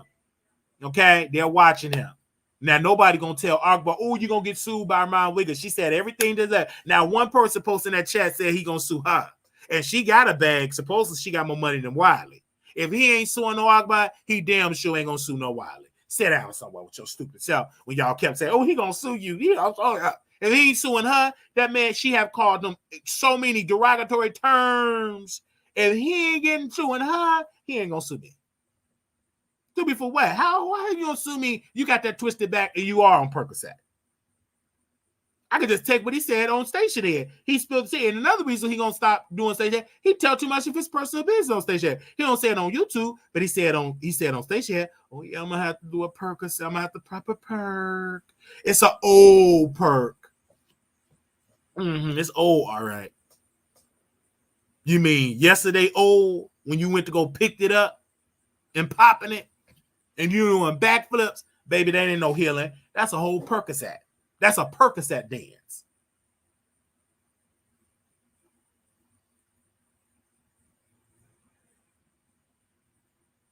It's all up on Station Head. It's on the Station Head. He tell his business on Station Head. You know who he beefing with on Station Head. You know he throwing out on Wiley on Station Head. You know when he throwing out on Storm on Station Head. You know when he throwing out on Sean Dave on Station Head. He dissed his former best friend on Station Head. He talk about it all. He goes on these rants because he be high on Station Head. Can y'all admit it? He says it on Station Head. But the majority of y'all don't listen to the show over there. Y'all like the video for him. But he said all that stuff on Station Head. If it wasn't for him, bullying Coffee City, you would hear all of it on Coffee City when she used to play that. It would play his words. He do all on Coffee City. He named me out on Station Head because he got mad with the Megan Cuner. I became a member on Megan Cuner. I didn't get mad how he get. I'm a member and I'm going to talk about her content. I'm a paid member over there with Megan Cuner. I pay my money monthly. I pay a year subscription. Why? Because she got all the tea. And I can use that and give her promo. Go over there with Megan Cuner. Don't get mad. She got the product. She ain't beefing with Akbar. She moving on up. Posting the transcript, all that. In a video form. So let her be successful. It's helping my business. Crystal said, I have listened to Armon Wiggins Station. He tells all his personal tea. Facts. So I subscribe. It made good purpose because she get stuff that I never thought about. Because these new black media, they lazy. They clock out from that. They don't think long term. Nick at night is smart, but Nick is put me to sleep. I can watch Megan Cuner, you know what I'm saying? I've been around a lot of boring white folks. But seeing a boy in black, I can't deal with a boy. I can't tolerate that. And if she go live and be in her pajamas and be in her, being looking good, chocolate and oiled up, then I listen to it. She got to do that in the OnlyFans in a hot tub. Then I sit and I consume that content. Till then, I'm going to be watching Megan Cuner. But I will watch Nick at Night press conferences. Only thing she needs a microphone on her phone. That's the only critique. Other than that, I love it. And then I love it when she do a breakdown after court. And then she'll talk. I love that too. She needs to keep that up. It's a lane for that. I'm just giving y'all it's a lane for that. Because Armon, he always talk about these female rappers and he get mad. And then that's why none of them don't come on his show. Cardi don't come on his show. None that Nicki Minaj did a sit-down interview on the show. And Ken Barbie, he didn't even get no sit-down interview with Cardi. He got a picture. That's it. And you ain't get no sit-down interview. Because they ain't business astute. They just in one lane.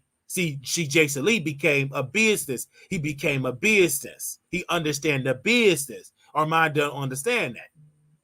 I'm talking about that behind the scene business relationship. He got some white allies that you do not see. Jason did a whole lot of licking. He got some powerful white publicists. He good with the white publicists that control these rappers. And they tell him, you may not like Jason Lee, but he got a big share of the marketplace. He's connected to a lot of good people. And that's what he got connected with a lot of people. They don't understand that Jason Lee does a lot with the unions. He donated a lot of money to City Hall and politicians, and they help with these publicists because they help them get deals and stuff like that. Their bottom line, that's how Jason Lee is winning. He does a lot of stuff behind the scenes. All right? And I think that's where I might have to understand it. He's looking at Jason Lee, the public persona. He's not looking at Jason Lee as the businessman. He never talk about Jason Lee as the businessman. He's talking about Jason Lee as the online personality. As the online personality, you may say he a little poopy, a little shitty, but the business part is iconic. It should be studied. You cannot underestimate Jason's business mind. You may not consume his online personality, right? But the business part is the reason why he got them folks on there. There is a reason why celebrities are doing deals with Jason Lee. You have to study the business of Jason Lee.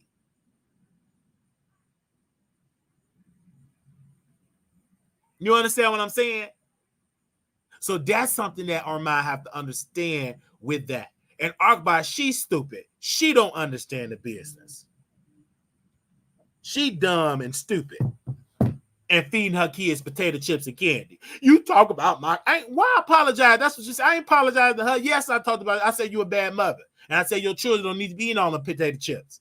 Need to eat good home cooked meals. Get off that internet talking to a man that sleep with men and take care of your children. Because something wrong with you. You think you that same. When you talking to a man that sleep with other men with a back problem and you neglecting your children, feeding them potato chips instead of them a full course meal. I'm not apologizing for that because you said that on the spaces when them babies needed your attention. You got in the room, not in on no business call to help a business. You in there on the internet talking mess. And your kids was hungry. Mama, we hungry. Eat potato chips. That's what you said out your mouth. Oh, you thought I wasn't going to talk about that? That's what you said, honey. I heard it in the spaces.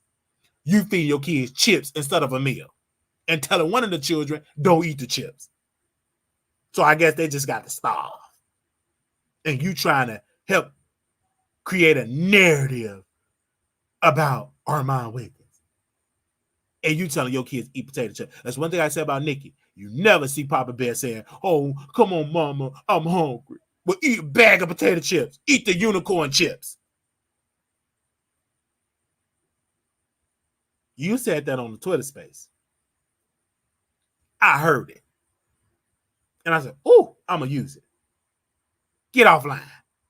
It ain't helping you. Nicki don't care nothing about you. That was a stupid song. And it was boring.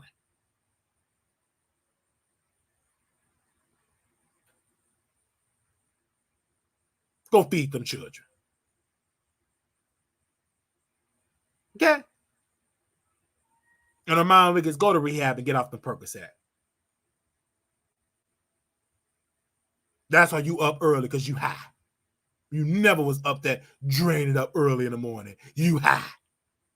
And shivering and shaking. You got an addiction. And you addicted to alcohol. You got a double portion. You an alcoholic and a drug addict. And then when you don't do alcohol, you irritated. And your body shivers and shakes. And you get them cold sweats. You hardly ever drinking ice cold water. You drinking liquor. And popping a Percocet.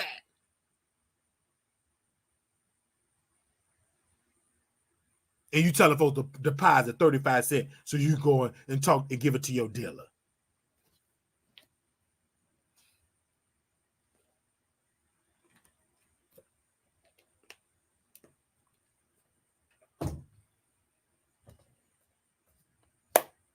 We're going to move on.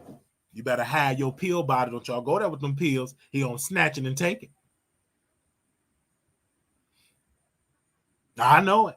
I know y'all want to hear that. I get it. But I'm gonna say it anyhow. In Lipstick Alley, y'all, if y'all smart on Lipstick Alley, go back to when he popped that Percocet. Be fair. Yes, I'm a troll, but when I troll, it's in his words or what he said. He said he took an old Percocet. That means he got old Percocet stash in that place. He probably dropped one like they did in Painkillers behind his stove and picked it up and swallowed it. Anyway, I'm going to move on for right now. Because we over our time. We're going to open up the phone lines with that. I already know, wow, you so jealous. I get it. Mm-hmm. You're going to say I'm jealous. Right. And if y'all want Akbar to call in, tell her to call in. Till then, she can hush. And she should be feeding her. She shouldn't be calling nowhere. She should be feeding her kids some breakfast. But maybe she went to go get him another box of potato chips. Hot flaming hots with hot sauce and pickles. Hoping Nicki call her back. Nicki don't give a damn about you. Anyway, let's go to the phone lines. 972-674-9462 if you want to call in. That's the number. 972-674-9462. Anybody want to say something really quickly? No. Hello, you live on the Wiley Show. Wiley. Yes. Talking the talk. I haven't been on in a while, but you are very knowledgeable and you're very business savvy. That's a good thing. You see things way before it happens. And I like that. I was gonna comment about the content creators. Do you think that they wanted to live the artist lifestyle, so they got caught up, and God just probably just said, let me just kind of humble you guys a little bit quickly, because the income is gonna go down, the market's gonna turn into something else that you guys probably don't even know, and you think that they got kind of like caught up in the lifestyle, the Gucci, the Louis, partying? Do you think that happened? I think so. I think so.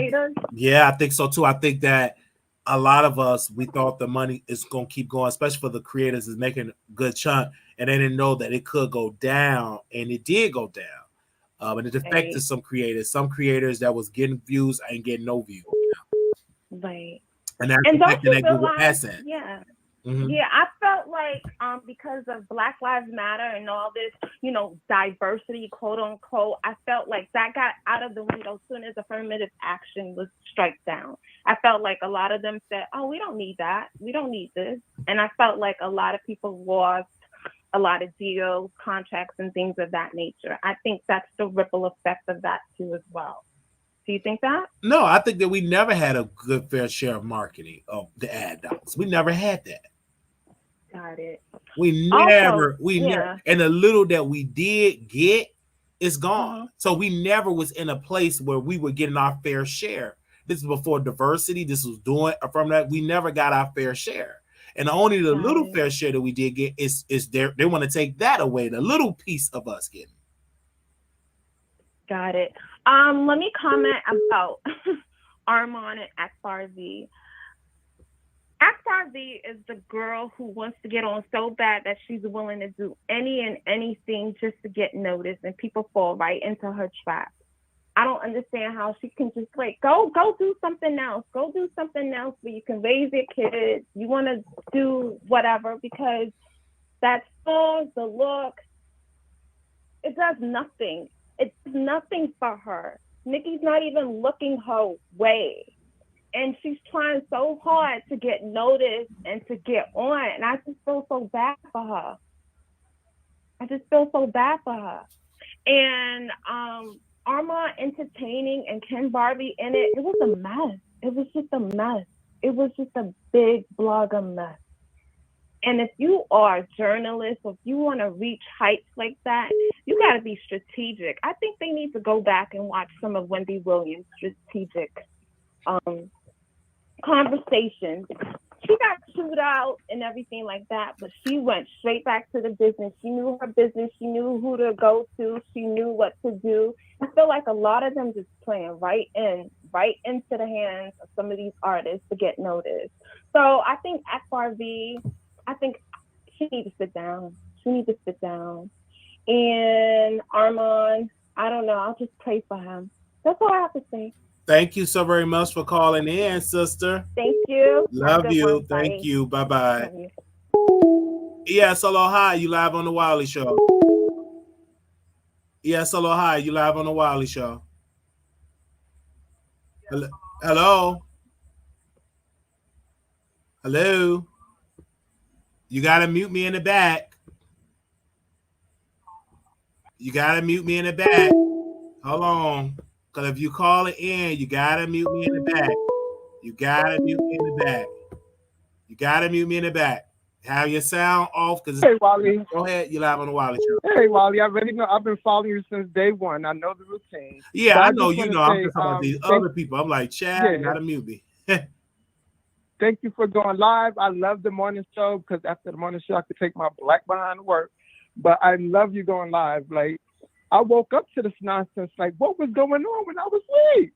Yeah, it's like you got a no good trifling mother, Akbar, and you got a Percocet addict, Armon Wiggins. So you got all of these. She dragged him. So I'm on Akbar's side. I don't care because she said it best. Cardi B dragged her kids because if you drag Cardi B kids, it's all war. So no one is calling that out. So she said it's going to be epic stuff. And I agree with her. Drag Cardi. You could drag her tomorrow, the next day drag her. And it seemed like Armon Wiggins is on Cardi B payroll because he's going hard for Cardi B and Cardi B ain't doing nothing for him. Nothing. It's because of Nicki Minaj, Cardi B tweeted his music and his music still ain't going nowhere. Still ain't going nowhere. And how dare him want to be an artist and he's dragging an artist. They all should drag him because he only got 700 plus views on his song on Spotify. That music ain't going nowhere. His music is trash. And he should put a record out for his idol. And she said it best. And best to believe they put something out in the atmosphere because they have words. So he better be careful who he's buying his you know what from. He better be careful who he's buying his drugs from. Because this industry, be careful. Be careful. Because you see what? You sitting to put it out in the atmosphere what you like to do behind closed doors. Now everybody know your business. And money talk. He's a fool. He's an idiot. And he put it out there. And he also put it out there that he used to go to the sex parties. I don't know if he do it anymore. But he put it out there. And I'm going to go back in the bushes and take my behind to work. Love you, Wiley. Love you. Thank you, brother Ike from New York. Thank you. Love you, love you, love you, love you, love you. All right. The phone lines is open. Make sure y'all call in. The phone lines is open. 972-674-9462. Hey, you're live on the Wiley Show. Hey, you're live on the Wiley Show. First of all, amazing show today. You touched a lot of interesting topics that needed to be touched, especially for the public and people who are thinking of going into YouTube. Okay. I actually have a question about that for you. I thought like that people like Armon was supposed to be like top tier, like him, Tasha K. You know, there's certain individuals that, you know, you think are making a lot of money from doing what they do. But then when you listen to people like Miles Radio and in the beginning where people were judging her for asking people to send in $20, now based off what you just said, it makes sense. Like, I never understood that because the way that people express YouTube and how they work it as if they actually are making a living, a career out of it. And it's funny that you actually put it on the forefront that that's not the case at all. And that there's a lot more that needs to be done. Also, you can use YouTube like other vehicles, like other thing is. My only argument is just don't depend on the Google AdSense as your only income. Most all successful creators have brand deals, they have products, they have shirts, they have tea, they have so many lines of whatever. They sell things outside of Google because you just can't depend on Google AdSense because some days you have the high, great seasons, months, some days it's not that great. So you have to have other streams of income. So if you're bringing in a lot of money, you need to have an extensive real estate portfolio for ownership, like renting out properties or flipping, having something on the side to, not just have YouTube as a Google AdSense. YouTube is a powerful platform because you're talking to thousands upon thousands of people. Some people talking to millions of people a day. So you need to sell them something. Like when they're watching network television, you are going to get commercials. They're going to sell you something. They're going to sell you an ad. They're going to sell whatever. So you need to be selling them things as well. They don't have to necessarily mean like a t-shirt. You could be an author. You can be a preacher and have, speaking engagements, etc. But you just can't just depend on Google AdSense only. so why do you think that the Black content creators are not supported by celebrities as the other culture? Because I was watching, there's this chick called Bobby Azos or whatever her name is, and she's been getting millions of hits, and she's only been out for maybe 2 months. And I've been watching people like you, people like the Planet James, Armon Wiggins, for years. This is not like like something you guys just appeared. You guys have been here for a long time. So to see that your numbers are not hitting like these basic people and that you're not getting the attention in which I believe that you all deserve, that's insane to me. Like, what is that about? Do you think that our people are scared to work with our people? Yeah, because again, I think a lot of times it takes time. You got to work on great content. You got to work on a different type of sector. You got to really build upon it. You have to believe. Is it great content or is it who you really know? It's great content. It's about great content that will always trump that. Now, if you're in celebrity gossip, yes, it's a good look to have a celebrity on your show. But it's other creators never had celebrity do celebrity interviews like Lovely T. She just built upon, but it took her years to build a beautiful following to support. Yeah, and then YouTube is not just her only income. She has the real estate, she have the tea line, she had the skin line at one point, line.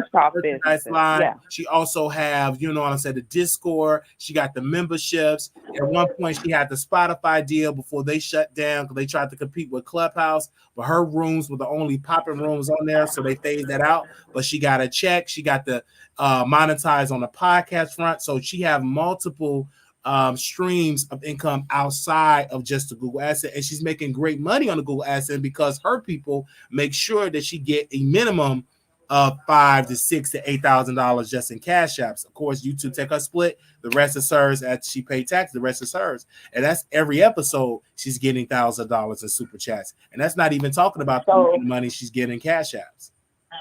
So, like, if you're someone like Tasha K with 1 million followers, is that enough followers to actually be a steady income for a YouTuber?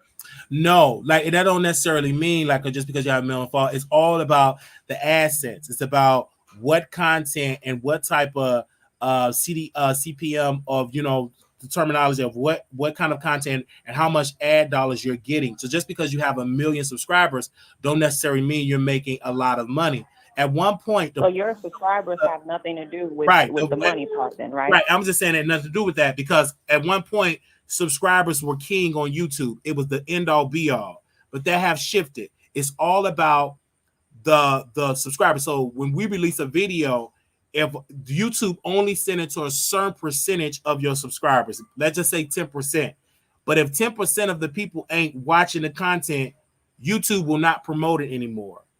And they call it an algorithm. So let's replace algorithm with audience. So if 10% have a video and a big chunk of that 10% is watching a big part of that video, guess what YouTube going to do? They're going to keep pushing it to introduce some more people, more eyeballs and ears. YouTube will not promote a video when people are not watching. It don't work like that. So YouTube rewards it when you put it in that, right? But now it's a new game Intel called YouTube Shorts. I call it the power of short videos or TikTok. Now they have shifted. Now people are making views with a 15-second video. Most of my shorts, one of my reels got 145,000 views. I've never had 145,000 views on YouTube as a long video. Wow. So the trends are changing. The industry is changing more so to a short form, faster paced type of content. So that is what it is. The only issue with that is, in order for you to make good money, you got to have billions of views like that. Like, because it's difficult to put ads. You can't put 6 ads in a 15-second video. So it's difficult with that. But you get introduced to a broad audience where if you get, you know what I'm saying, you get them to, it's like a short video, it's like a gateway to long form videos. So you got to learn how to use that to help your business. So it's many different ways, but yes, the shorts is much faster to push out because, again, is you scrolling. And if you keep scrolling and you see a Wiley video and you're watching about 60% of that video you're watching, or over 50%, then guess what? YouTube going to keep pushing those shorts. And then before you know it, you got 10,000, 15,000, 20,000. Some of our shorts are doing those numbers. We never had those type of numbers on our long form videos. We never had that engagement on our Facebook in the hundreds and the thousands like we have now. We have that because of the shorter content, because we're still funny. I just want to see the funny in 15, 20 seconds, not in the 3 hours. So that's what you have to follow the behavior of the audience and where the audience are going. They're going to a more short, fast-paced type of place. But you don't have to abandon your long-form content, because I have it. You keep it up, and then you give them the 15, you give them the 60, you give them the 30, you give them the 12. It's give them that as well. So you have to work with both parts of the industry, right? Because the industry is changing. That's Right. why we must have to study and learn the industry and learn the business when it comes to the social media, because what you learn about, well, I was just gonna say that, because if you totally look at the now. Caucasian people pages, like their YouTube, they are getting millions and billions of views, and I think a little bit of that is because they support their own culture, whereas we in our community don't really support our own culture. I hear people in their culture saying that I sent this person $100 or to get this person or that person. Whereas I don't think that we're necessarily doing that. And that's something that I'm glad that you spoke on today, because if you watch people like Armon Wiggins and Tasha K, you would think that they're making a whole lot of money because of how they put it out there. But when I've been recently seeing Armon and he's in that little 4-square wall, it clearly indicates that there's a financial burden somewhere in there, even with the big interview with Sukiana. So that's a little bit discerning to me, but also just enlightening, because, like I said, for those of us that were looking to be content creators, we know which angle not to go into now. Like, I don't feel like celebrity gossip is so much of a thing, like, in our culture. Like, it's like it doesn't get enough attention as it should. But in the other race cultures, they can say something about people of our culture and get millions of views. Mm-hmm. And that's why I mentioned the Bobby chick earlier, because I'm seeing people like Drake and stuff go on her podcast, when I can think of plenty of people who would have been beautiful for a Drake podcast that were of the culture that you could have made into 1 billion views and helped out the culture, instead of giving it to somebody else that was new to the scene that hasn't invested anything. So that's a little bit of concerning to me, and I just think that culturally we need to work together, because they claim it's a black YouTube and black Twitter, like there was a white YouTube and white Twitter. And I think we need to really stand up for our culture and our side of the fence as much as other people are doing for their people, and actually robbing us of our people to elevate themselves, keeping us declining. So it's just really sad to see people like you and other people in the industry that's been doing this for years and are not getting the growth that they deserve. So that's all I wanted to say, and thank you, Wiley. Right, but also too, it's a lot of black successful creators out there, so that are making big money. They got brand deals, they merchandise deals. They're doing really, really great. So again, I can easily find different stories to help with way I think, or I could be like, okay, let's go back to the drawing board. Let's work on some different things.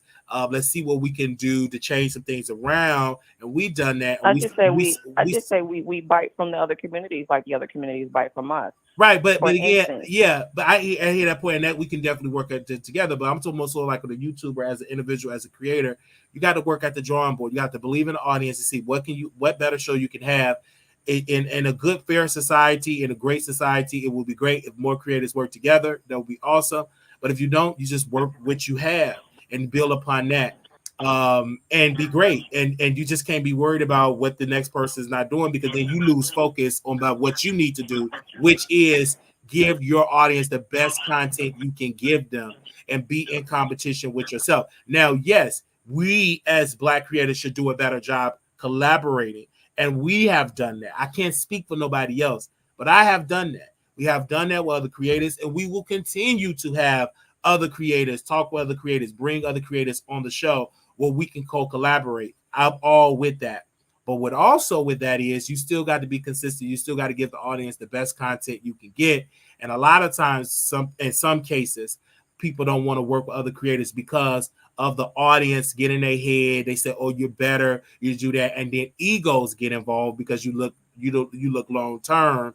You look in short term, but you got to be mature enough. Because I've done that when I've worked with creators. It's almost like being in a group, like Destiny's Child. Yeah, you got to know that everybody can't be a Beyonce. But at the end of the day, if we have growth around us, none of that should matter because we're all growing together. Right. It has to stop with the jealousy thing, you know. And then stop allowing people to keep saying everybody can't be Beyonce. Beyonce is successful, but Kelly Rowland on the international stage can sell out an arena as well. She's very successful. So again, but if you have this small-minded perspective, you would just think Beyonce just dominate in all genres. She's great, but you can't underestimate what Kelly Rowland, the successes that she had overseas. The same thing with Tina Turner. She said she got more support from outside overseas than her own people. So that's just something that we have to work at as a people and stop with this. It can only be one person. It could be plethora of people to make money over there. But is it issues and problems? Do you have the system change? Yes.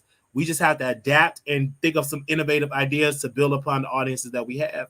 But again, we cannot become a victim and do that victim blaming, because if you do that, you lose focus. You just got to say, okay, how can I use this system to benefit me with that? And then also, too, use YouTube as a vehicle for your other dreams and aspirations, where a product, if you want to do movies, if you want to do producer, you want to do writing, you want to do this, use that as a way. Because look what happened with the lady that did Insecure. She started out on YouTube.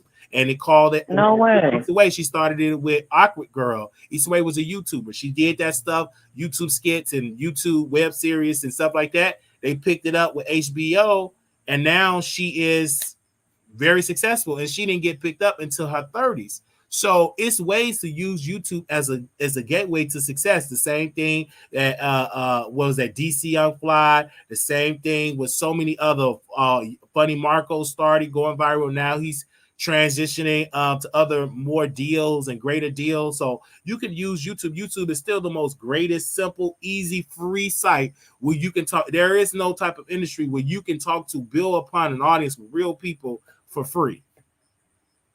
And do it on your phone. So what was that? I'm sorry.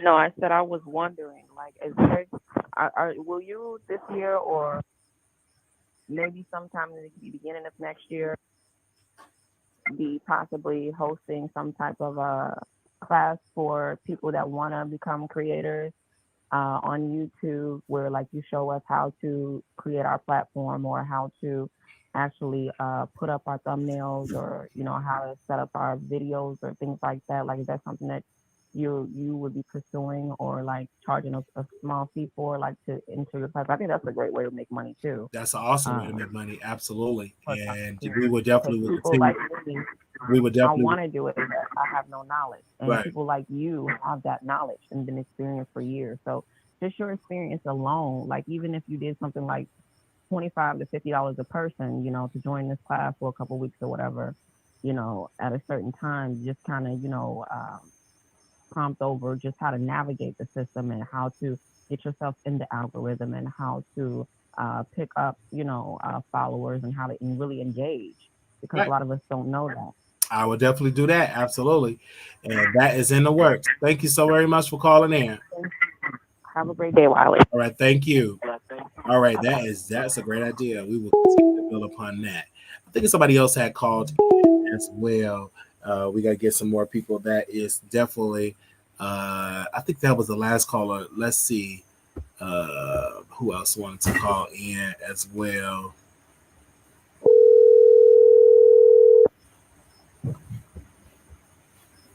Let's see. Hey, can you mute me in the back, Jack? Because you said you want me to call you. You got back is good? Hello? Hey, Wiley.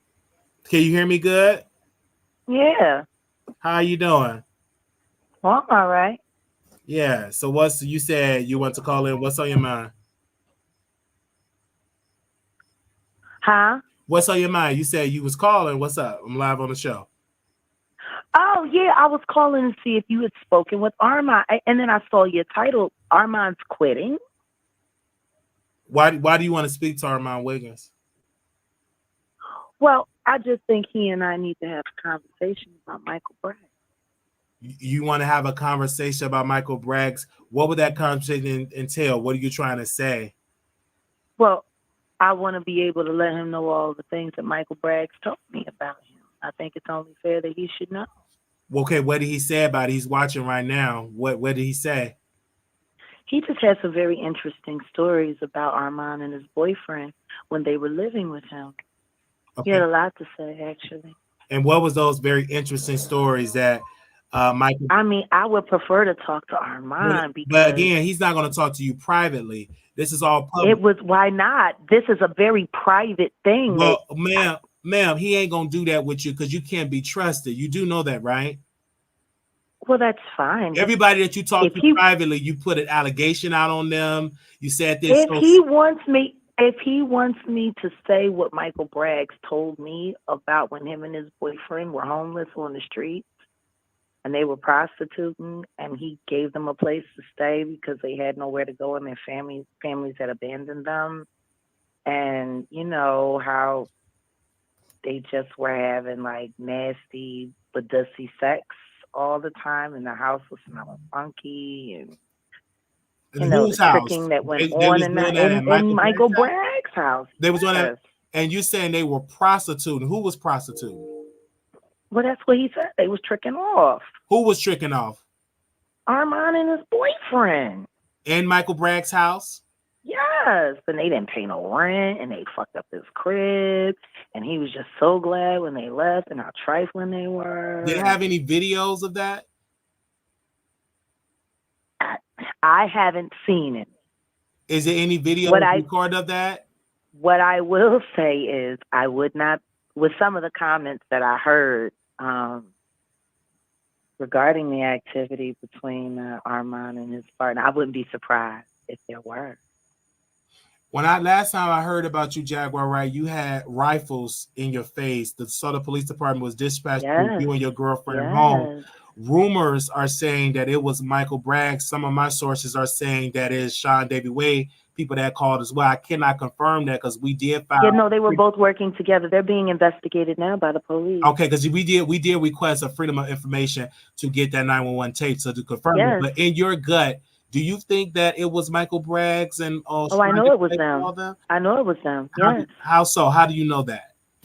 Well, I found one of their followers who also called the police and called my bail bonds line saying that me and TJ had abducted children and were headed out of the country and that we had guns and drugs. Her name is Tria Shetfield. She lives in Dallas, right over there, right next to Duncanville, about 10 minutes away from where I used to live. Yeah, she's 53. She's white and Mexican. She dibbles and dabbles in Santeria and the dark arts. She's involved in witchcraft. She's a Crown family member. So when the police came to your home, were you afraid for your house? Because you did say they're, quote, triggering me. They were triggering me. They were sitting. There was a cop sitting in my window with an AR-15 pointed at me and my girlfriend's heads, looking through a scope. Who wouldn't that trigger? Fuck a mental health diagnosis. What normal human being who is sitting in their bed live on YouTube holding a fucking teddy bear not be triggered by a rifle aimed at your head through the bushes in your fucking window? You don't need to have a mental health diagnosis to be triggered by that. For my girlfriend to walk to the front door, and when she opens the front door, there's a black cop standing in front of her with a rifle aimed at her head. Who wouldn't be triggered by that? You'd have to be a sociopath not to. Do you think that Michael Braggs or Sean Everyway, if they did do it, do you think they should be brought to justice? Absolutely. Especially considering all the new information that I'm getting that is confirming what I've been saying all along. There's been a plot to unalive me, and they've been a part of it. Especially now. I mean, what better way to score some major viral content than to get your now from friend to foe YouTube rival unalived on camera? For me, when we contact and get the information, because first of all, I took your side because I don't play with the police. I was tased by the police. That shit ain't no joke. And so it's not a joke to have police come to our, especially the same police department that, according to you, have a restraining order that you have a pending case against, and they're calling that same police department trying to provoke you to do violence. Why did you choose to live in that area with the DeSoto Police Department? Why not move to like a different place? Because I wanted to spend some time with my family. I hadn't seen them in a while. The anniversary of Giovanni's passing is coming up, and I wanted to be around some people that I love for a little while I could. It's just that simple. They didn't even know I was in DeSoto. Nobody knew I was in DeSoto. But I'm definitely, I can't be there now. Now that they know that I was there, I won't be anywhere in the area. We moved to a whole nother section of the Metroplex. We're nowhere near that. Yeah. Because when I saw that was there. But I love Uptown. Uptown is so much fun. I hear that. Are you going to sue the police department? Because to sue them and to get some type of thing as well, have you filed to get the 911 tape? Because when the police was called to your area. My attorneys are already doing what they need to do. Okay, because they said the reason why we came here, we received multiple phone calls, meaning more than one, that you were waving a weapon on camera. Yeah. And then they also question you about a locked room. They did not arrest, but they did confiscate some substance. But your girl did say that she have her medical marijuana, her card as well. But this could have easily went left instantly. Yeah. This could have easily turned deadly in a sense. Absolutely. Because they were prepared. Like you went line when you saw the video, you saw multiple officers, you guys, with weapons. I mean, AK-47. They were prepared to damage. So whoever called these multiple phone calls was so convincing that the police decided to come to your home with that. And it's just sad that they did it. And you did not have a weapon. They did not confiscate a weapon. You were live. This is one particular time that I was glad that you were live to document this, to show like it's one good. And it's no harm on DeSoto Police Department because they have to go and investigate every call. So it's better to be prepared than not prepared. You know, today. True, but at the same time, they had a prank call to that same address the day before. So I think the Southern Police Department had to do more of an investigation to see that they're trolling. Well, if people are calling you and telling you that somebody's online with someone duct taped to a chair with a gun to their head on YouTube live, it seems like the first thing you would have did if you had a brain in your fucking head was go on your phone, go to YouTube and pull the video up and confirm. I agree. But then also they still have to investigate as well. That's perfectly fine. But right, but that's on them. Well, I agree. everything you said, I agree, and that's something that because if they had confirmed, they would have seen that there was nothing but a fucking teddy bear, and maybe coming there in full tactical force wasn't necessary. And if something harm could have came, that's why I say you have to make sure, and the audience have to make sure that they let the Southern Police Department know that this is going on and that a full investigation, and whoever did it, because they're not smart enough, their voice is on that 911 tape. I can guarantee you. Want to know what's even more interesting, Wiley? Mm-hmm. Someone from the police department actually had the audacity to reach out to one of my family members who lives in that house to pass a message on to me. Wow! And what was that message? That if I didn't let it drop, I was going to be dead before the year was out. Oh, I don't believe that, Jaguar. Right? That's what was told to me by my family member. Well, yeah. Was that a physical human Why being would they family lie? member, or was that a family member in your head? No, I'm talking about from someone that lives in the house that was swatted. But yeah, don't worry about that. That to me and stuff like that. But you have to get your attorneys involved, and we're going to help you in that regard. They are involved. But have you ever thought about, having this conversation? Absolutely. I'm going to have this conversation. I will be having this conversation. This is nowhere near over right now. The number one thing on my agenda is to secure the safety for me and my beloved. Yeah. We were forced to move hotels again because someone said they thought they recognized where we were when we actually cammed up for just a few seconds. And there was a threat that came to the hotel that someone was coming there. Yeah, I don't know why. So we had to leave. I think also too, Jag, because of what's going on, you have a pending case. I think you should be careful going live on YouTube. Maybe you should. They don't want me to go live. Well, you don't have to necessarily be on video. They want to stop me. They could just hear your video, because if you're homeless, meaning that no one's smoking in the room, ma'am. I am staging myself. This is I am making prayer. I am making prayer. Can you please leave? Can you please leave? I hate this fucking place. Well, Jaguar, right? You have to go through some things so you can get your own place. Well, no, we're in the process of getting our place. Unfortunately, we're worried about our safety right now. I understand. The way to keep us, excuse me, Wiley, you cannot tell me how to protect my life. You got to get on the internet. Yes, I can. Excuse me, I have been protecting my life. No, you haven't.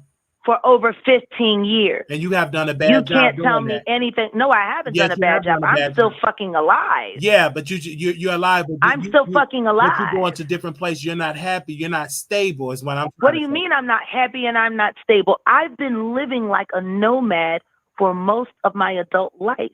I think you're forgetting that I toured nationally and internationally for over 12 years. And you're not doing I'm not used to being in one place. I don't like being in one place. I am so sick and tired of people trying to tell me how I live my life. Well, again, as if you know. But you as are. If you know. Right. You don't know. We do know. You don't know. And no, you really don't know. We see it on camera. You know what I show you. And you know show your what on camera, I show you. And know, guess what? All you know is what I show you. You people have no idea what my life is like off camera. Everything on the internet. You don't know what. I don't know how many times I have to fucking say it. You don't know how I live my life. You make your life public. You may not understand that. I make what I show about my life public. And then you're not bringing enough revenue because Wiley, you should have your own place by now. What I show about my life. How much cash out money are you getting? Everything about my life. How much money? I don't. How much money you getting right now, Jack? Because it seems what I don't know is this is starting to feel like an interview. So how much money are you paying me to stay? Jack, you keep asking stay for what? How much money are you paying me to stay? Because this is starting to feel like an interview, Wiley. But Jack, did you come in the chat again, Jack? But Armon is not going to do that. Armon is not going to do that. This is starting to feel like an interview, Wiley. But yeah, it's How not much an interview. money are It's you a gonna pay me conversation. back? I'm talking to one of my homegirls that's hit rock How much bottom. money- It's How not an much money interview. are you going to pay me to stay, Wiley? This is turning into an interview. You don't need to do. That's your problem. You too busy How talking much about doing money interview are and you getting going to paid. pay me to stay, Wiley? But you said you was gonna talk to her mom for How free. much money are you going to pay me to stay? What I'm gonna do, I'm gonna give you How much something money better are than you money. going to pay me to I'm gonna give you something But better now than money, he's asking Jaguar. me to Right? say You know what I'm gonna give you, Jaguar. Right? You know Now what he knows. you know what I'm gonna give you, Jaguar. Right? I want to help you. And then Okay. you let the next audacity to get fly on him when you got to LA. I don't know. That's what I'm Jaguar. Right? Jaguar. Right? Listen to me, sister. Jag. Hold on, sister. Let me say this. Let me say this, ma'am. I'm going to help you by contracting the investigation with the DeSoto Police Department. I get it. You're upset with Michael Bragg because you want Armon to do your dirty work. Armon is not going to get involved with this crap. He ain't. I'm sorry to sell you that, honey. No, he ain't gonna help you with all that stuff with Armon Wiggins and stuff like that. He ain't gonna help you with that, honey. You need much y'all pray for that sister that she gets some common sense because she ain't got no Do you know if you ain't got no common sense, you in trouble? That means you ain't in trouble. You ain't got no common sense. She need common sense because in her mind, I don't tell all my person, but it's all on camera everywhere you go. And then you smoke and then you hold on one minute. You smoke. This woman exploits her own self. Right. You smoking herself. Right. You smoking in the place, they tell you, man, you can't do that when you live with other people in them hotels. You can't be in there doing those stages. They ain't gonna do nothing but call the cops and put you out. That's it. That's all. That's how they look. And then you in Texas doing all that stuff too. She put it all. But with all that being said, that does not excuse for people to keep calling the cops on her when she haven't broken any law. That to me, it's not. Because that's dangerous. But guess what? And that's gonna end up wrong. And whoever did it in Texas, that's a felony. So whoever did that, you're gonna get some type of charge. And I'm gonna find out who did it. Because once they give me that 911 check, whoever on it, and they can track down who called. You're not that smart. We got technology on top of technology. So just because you call from a free text number, meaning that could be tracked. You're going to be tracked. And if you did stupid enough to do that, why would you put your livelihood? Because y'all think Jag not going to do that. She not mentally there, but I am. You could just file a Freedom of Information Act to get that 911 tape.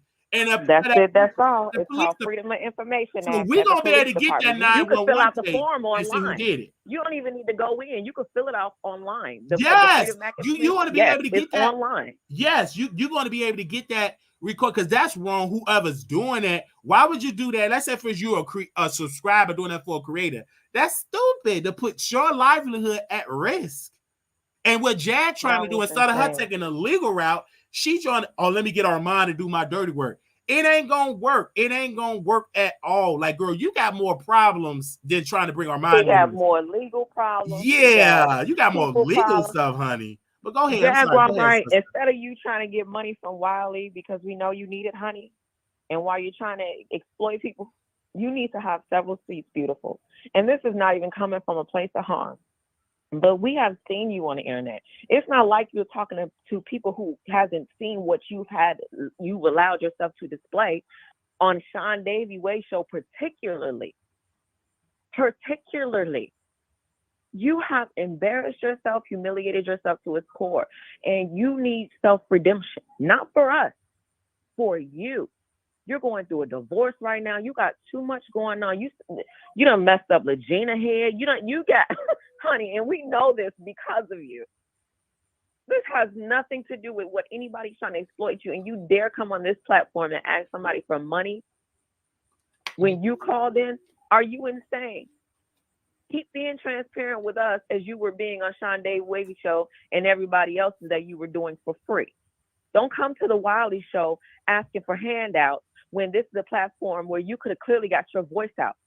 She could have been and she would have got fair treatment. But it's too, you know what I'm saying? For her, she have issues and she's creating more issues. because they keep She's calling. creating more enemies instead of just laying low. Right, She because needs even to be in this, laying when low she was right on now. the phone, you hear the management or the house telling her you can't have that smoke smell. So you still breaking rules. And that's probably why the police got called on her. Even if you go into a place smelling like smoke, like those type of places, especially like assisted living and things like that, you know, if you smoke, you have to smoke outside the premises far enough away so that you, when you walking up, the smoke can get off of your body, because it is very strong to people who don't smoke. I don't like cigarette smoke because I don't smoke. Right, because So that's what I'm saying about that. It's weird. It becomes weird and it's uncomfortable for those people who are paying their money just like you. You want to live comfortably. I'm saying they live comfortably. You see what I'm saying? This is you just trying to be dominant. But I'm sorry, I just didn't like the disrespect. I did not like what she was trying to take you through. Oh no, thank you. So you know that was that. I had to come up and speak because I've been in the chat all damn morning. So I'm not gonna let nobody come in here and bombard and ambush you for no reason. Thank you for calling in. Thank you, ma'am. And we don't have to curse or be belligerent to do that. We can speak just how we were speaking. You can get your point across without swearing and getting somebody's channel demonetized and things like that. You ain't got to do all that. But you can say what you need to say. And you needed to be stood up for. So one of your followers stood up for you. And I'm going back to the chat now. All right, thank you. I love you, Wiley. All right, love you too. Love you too. Hello, you live on the Wiley Show. Hello. And you mute, and when y'all call in, make sure y'all mute, turn your TV off, just talk to me on the phone. All right? Hello, caller, you live on the air. Can you mute me in the back? You gotta mute me in the back. You gotta mute me in the back. You can't be having me playing in that back. You gotta silence that back. Silence your background. Hello, you live on the air. Hey, hello. Hey, how's everybody doing? Good afternoon. Thank you, Ali. Listen, your last caller, okay, I mean, she, to the point where she was like, you know what? Let me just start from the beginning. I hate when people get up here and they want to act like they holier than thou, but then halfway through, they're hypocritical. And that last caller was definitely a hypocrite. You saw a Jaguar, right? I'm not. No, the person, that lady that was just talking. We talking about Jag. Yeah, we are talking about Jag because she was just talking about Jag. We are talking about Jag. About Jaguar, right? Yeah, obviously we all know she needs help, and people need to stop being hypocrites. If you know that woman needs help, then help her. Why y'all trying to make her feel worse or be worse? How can we help her? What do you mean? How can you help her? If she's called, listen, Wiley, she called you. You didn't have to be that mean. You're not that mean to everybody else. Ma'am, tell me how can we help her? I'm telling you, if you listen, hello. You got 1 minute. Tell me. Don't do that. Don't be. Okay, but I can't talk if you're talking because it's your show. I'm not trying to talk over you. Tell me in 60 seconds how can we help Jag? Go. This is what y'all can do. Y'all can watch her like y'all been watching. Y'all could set up an account. Y'all can send that money, but have that money like you. Maybe you are a responsible adult and you won't do wrong by the money. You get what I'm saying? Since everybody is so worried and they love you, right? Let you be the person that gets sent all the money to make sure that she gets that home and she gets a stable place and all of that stuff. You know, sort of like a conservative shit, like with the Brittney Spears person was going through. You understand what I'm saying? Since everybody claims that they cares, and I don't understand because you never want to be, I know at least I never want to be on the end of, well, oh, now it's too late. This person is dead and gone. You get what I'm saying? Everybody's thinking it's a joke. But, like, it wasn't a joke when you went through your mental health issues, was it? It wasn't a joke when other people have their breakdowns and they have mental breakdowns and stuff like that, is it? It's not okay. Right. But we do know that she is still reachable. Right. But what I'm saying is if somebody would be serious enough. Something so correct, and I agree. But she already had the help. She didn't do right by the help. No, you don't know. Yes. Listen, come on, Wiley. You don't know everything that went on behind the scenes. All I'm saying is giving her a grace because this woman is still reaching out for help. Okay, let me tell you where you wrong at. I'm not wrong for saying that she's still reaching out for help because she is. Let me tell you where you're wrong at. You do know she was at a facility that they allow her in this place to live with a roommate, correct? I'm listening. She was able to live there. You know why she's not there no more? Can I tell you? She broke the rules. Of course, Wiley. Go ahead. I'm listening. So again, if you're not gonna comply with something that in a system that don't cost a lot of money, why would people make a risk give you a lease when you have? But listen, what I'm saying, right? And also, I understand that. Second, she broke another rule. Okay, she was in a go hotel ahead. Smoking, and you talking to the housekeeper, you breaking other rules. So if you're not willing to comply to the rules, ain't nobody gonna put that risk and donate money. They have done it a lot. They did that for Cookie Tookie. She took the money and now she's passed away. So people get tired of doing. Okay, but this is what I'm saying. But don't put Cookie in this. What I'm saying the same thing. Jaguar is still a different person. Yeah, she's still a different person. I know I mentioned we will be feeling sad. God forbid they pass. Jaguar Wright got to go to the mental institution. Jaguar got to get help with her mental health treatment, and she got to get on her medication. And then people would be more willing to help her. That. That's what she have to do. And now. That's what I'm saying. And that's fine. No, but this is why I said it doesn't have to go to her. Then people are just going to. You just proving my point. You just saying what I'm saying, Wiley. But what I'm saying is, let's not turn our back on somebody that's reaching out for help. Still, though, no, we ain't gonna keep going in our wallet and our purse and doing for somebody that don't want to do right. And if you want to help us so much, then you go in your pocket and throw your money down the toilet, because that's where it's gonna go. And she ain't gonna do that. Okay, throwing my money that has nothing to do with. Thank you very much, ma'am, for that. I'm not gonna keep talking to you like that. You ain't even give her no dollar, and I ain't got it. Go ahead down there. We have tried to help her numerous times. She don't want to comply, right? So sit on down with that. Okay, you going to give your money and flush it down the toilet because that's where it's going. All right, we have helped this woman.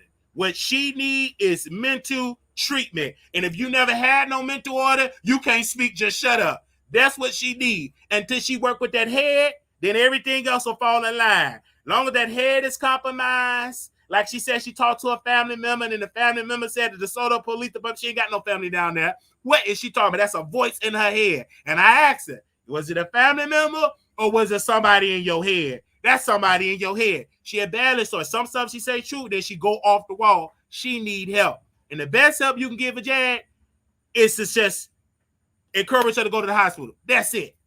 That's all you can do. And if she don't want to do that, then watch the train wreck like I'm doing from 1,000 miles away. Just watch her just wreck. That's it. Till she get right up there, everything else she gonna do in life gonna crumble. She been doing it for years, and she probably gonna die that way. It's just that sad. It's just that sad how she's living. It's just that sad how she's living. I mean, that's how she want to live. That's her prerogative. She grown. She got rights. That's how she want to live her life. Then go right ahead. If she think that it's right to be on the internet, to do all that, get the police call, smoking in the room, no, she supposed to do that. Let her keep doing it. That's what she gonna do. But it ain't gonna stop none of us to keep talking about it. But I don't agree with people calling the cops, playing with the popo. That's something that you should not do, and that is illegal. Other than that, folks is not gonna go down in their wallet and give to a person and like that. People gave to Wiley because we got the help that we needed. And so they'll feel good giving to Wiley because he paid off the library. He ain't eating no ashes. He ain't eating his shirt. He ain't running around in his drawers. He ain't talking about he talked to Officer Ramirez, want to beat up an officer that don't exist. We actually got the help. Jag don't have that story right now. And she been going through it for decades. Go talk to her family. They tired of her. They cut her off because she is hard-headed. Some of the stuff is mental and some of it's her own evil ways because she hard-headed. She thinks she know it all. And so now she's going to continue to go to room, hotel. And then next, she ain't going to have that. She's going to be directly on the street. And you're going to be seeing her pacing around the floor, turning around the floor, pretending that she a singer and singing at somebody's subway. That's what's going to be her life if she don't stop. Okay? I know y'all feel sorry for it, but unless you had a family member like this, you will understand. If you don't, you'll feel like it's heartless. But unless you walked in the same shoes, you don't understand at all. You can sit and judge. She have multiple help. They have women's shelters. They have a lot of services. But guess what? When you go to a women's shelter, they got rules. You don't want to apply by the rules. Wherever you go when you broke, you got to comply. This world, we in a world of rules. And if you don't want to comply with the rules, your black behind going to be homeless. Period. End of story. All right? Wherever dollar you want to give to Jack, give it to me where it's going to go to a good place. Don't you waste your money with her because clearly she don't do right. She in a room off people cash out money, breaking the rules by having stuff smoky in that place. And they tell her, you can't do that, ma'am. Okay?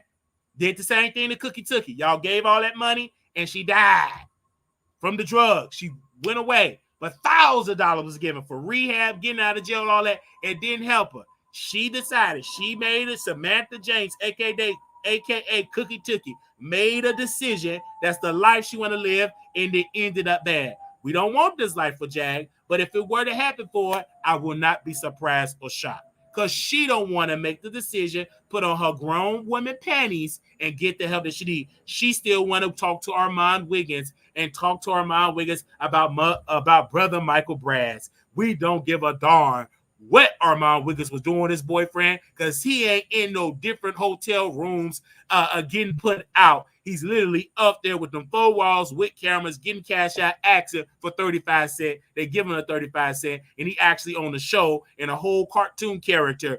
It's a Tubi version, and he out there getting the coin. All right? Until Jag stop trying to get people back and really work on her life, so have to worry about this, then we understand that. At one point, she was supposed to be a rebrand. It didn't work because her mind is compromised. She need a help.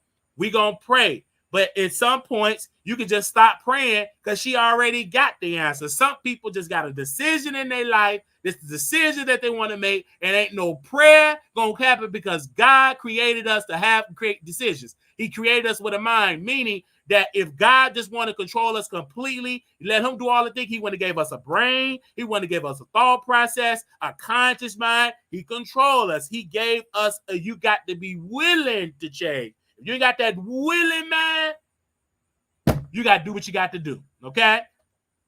You got to be willing to change. She don't really want to change. This is the life she want to live, and she's okay with that. And ain't nothing that you can do to change. I have a friend that's on crack, on crystal meth, and he don't want to change. Guess what? He homeless right now, talking to himself, lost his mind, and that's it. I prayed enough. And everything else, you can stop all that praying because he want to live that life. You just got to turn it over. It's up to God. You did enough prayers. You believe in God. And until God answer, until Jonathan ready to give his life to me and let go of that habit, he gonna stay on it until he's willing to help. He got to give in. All right?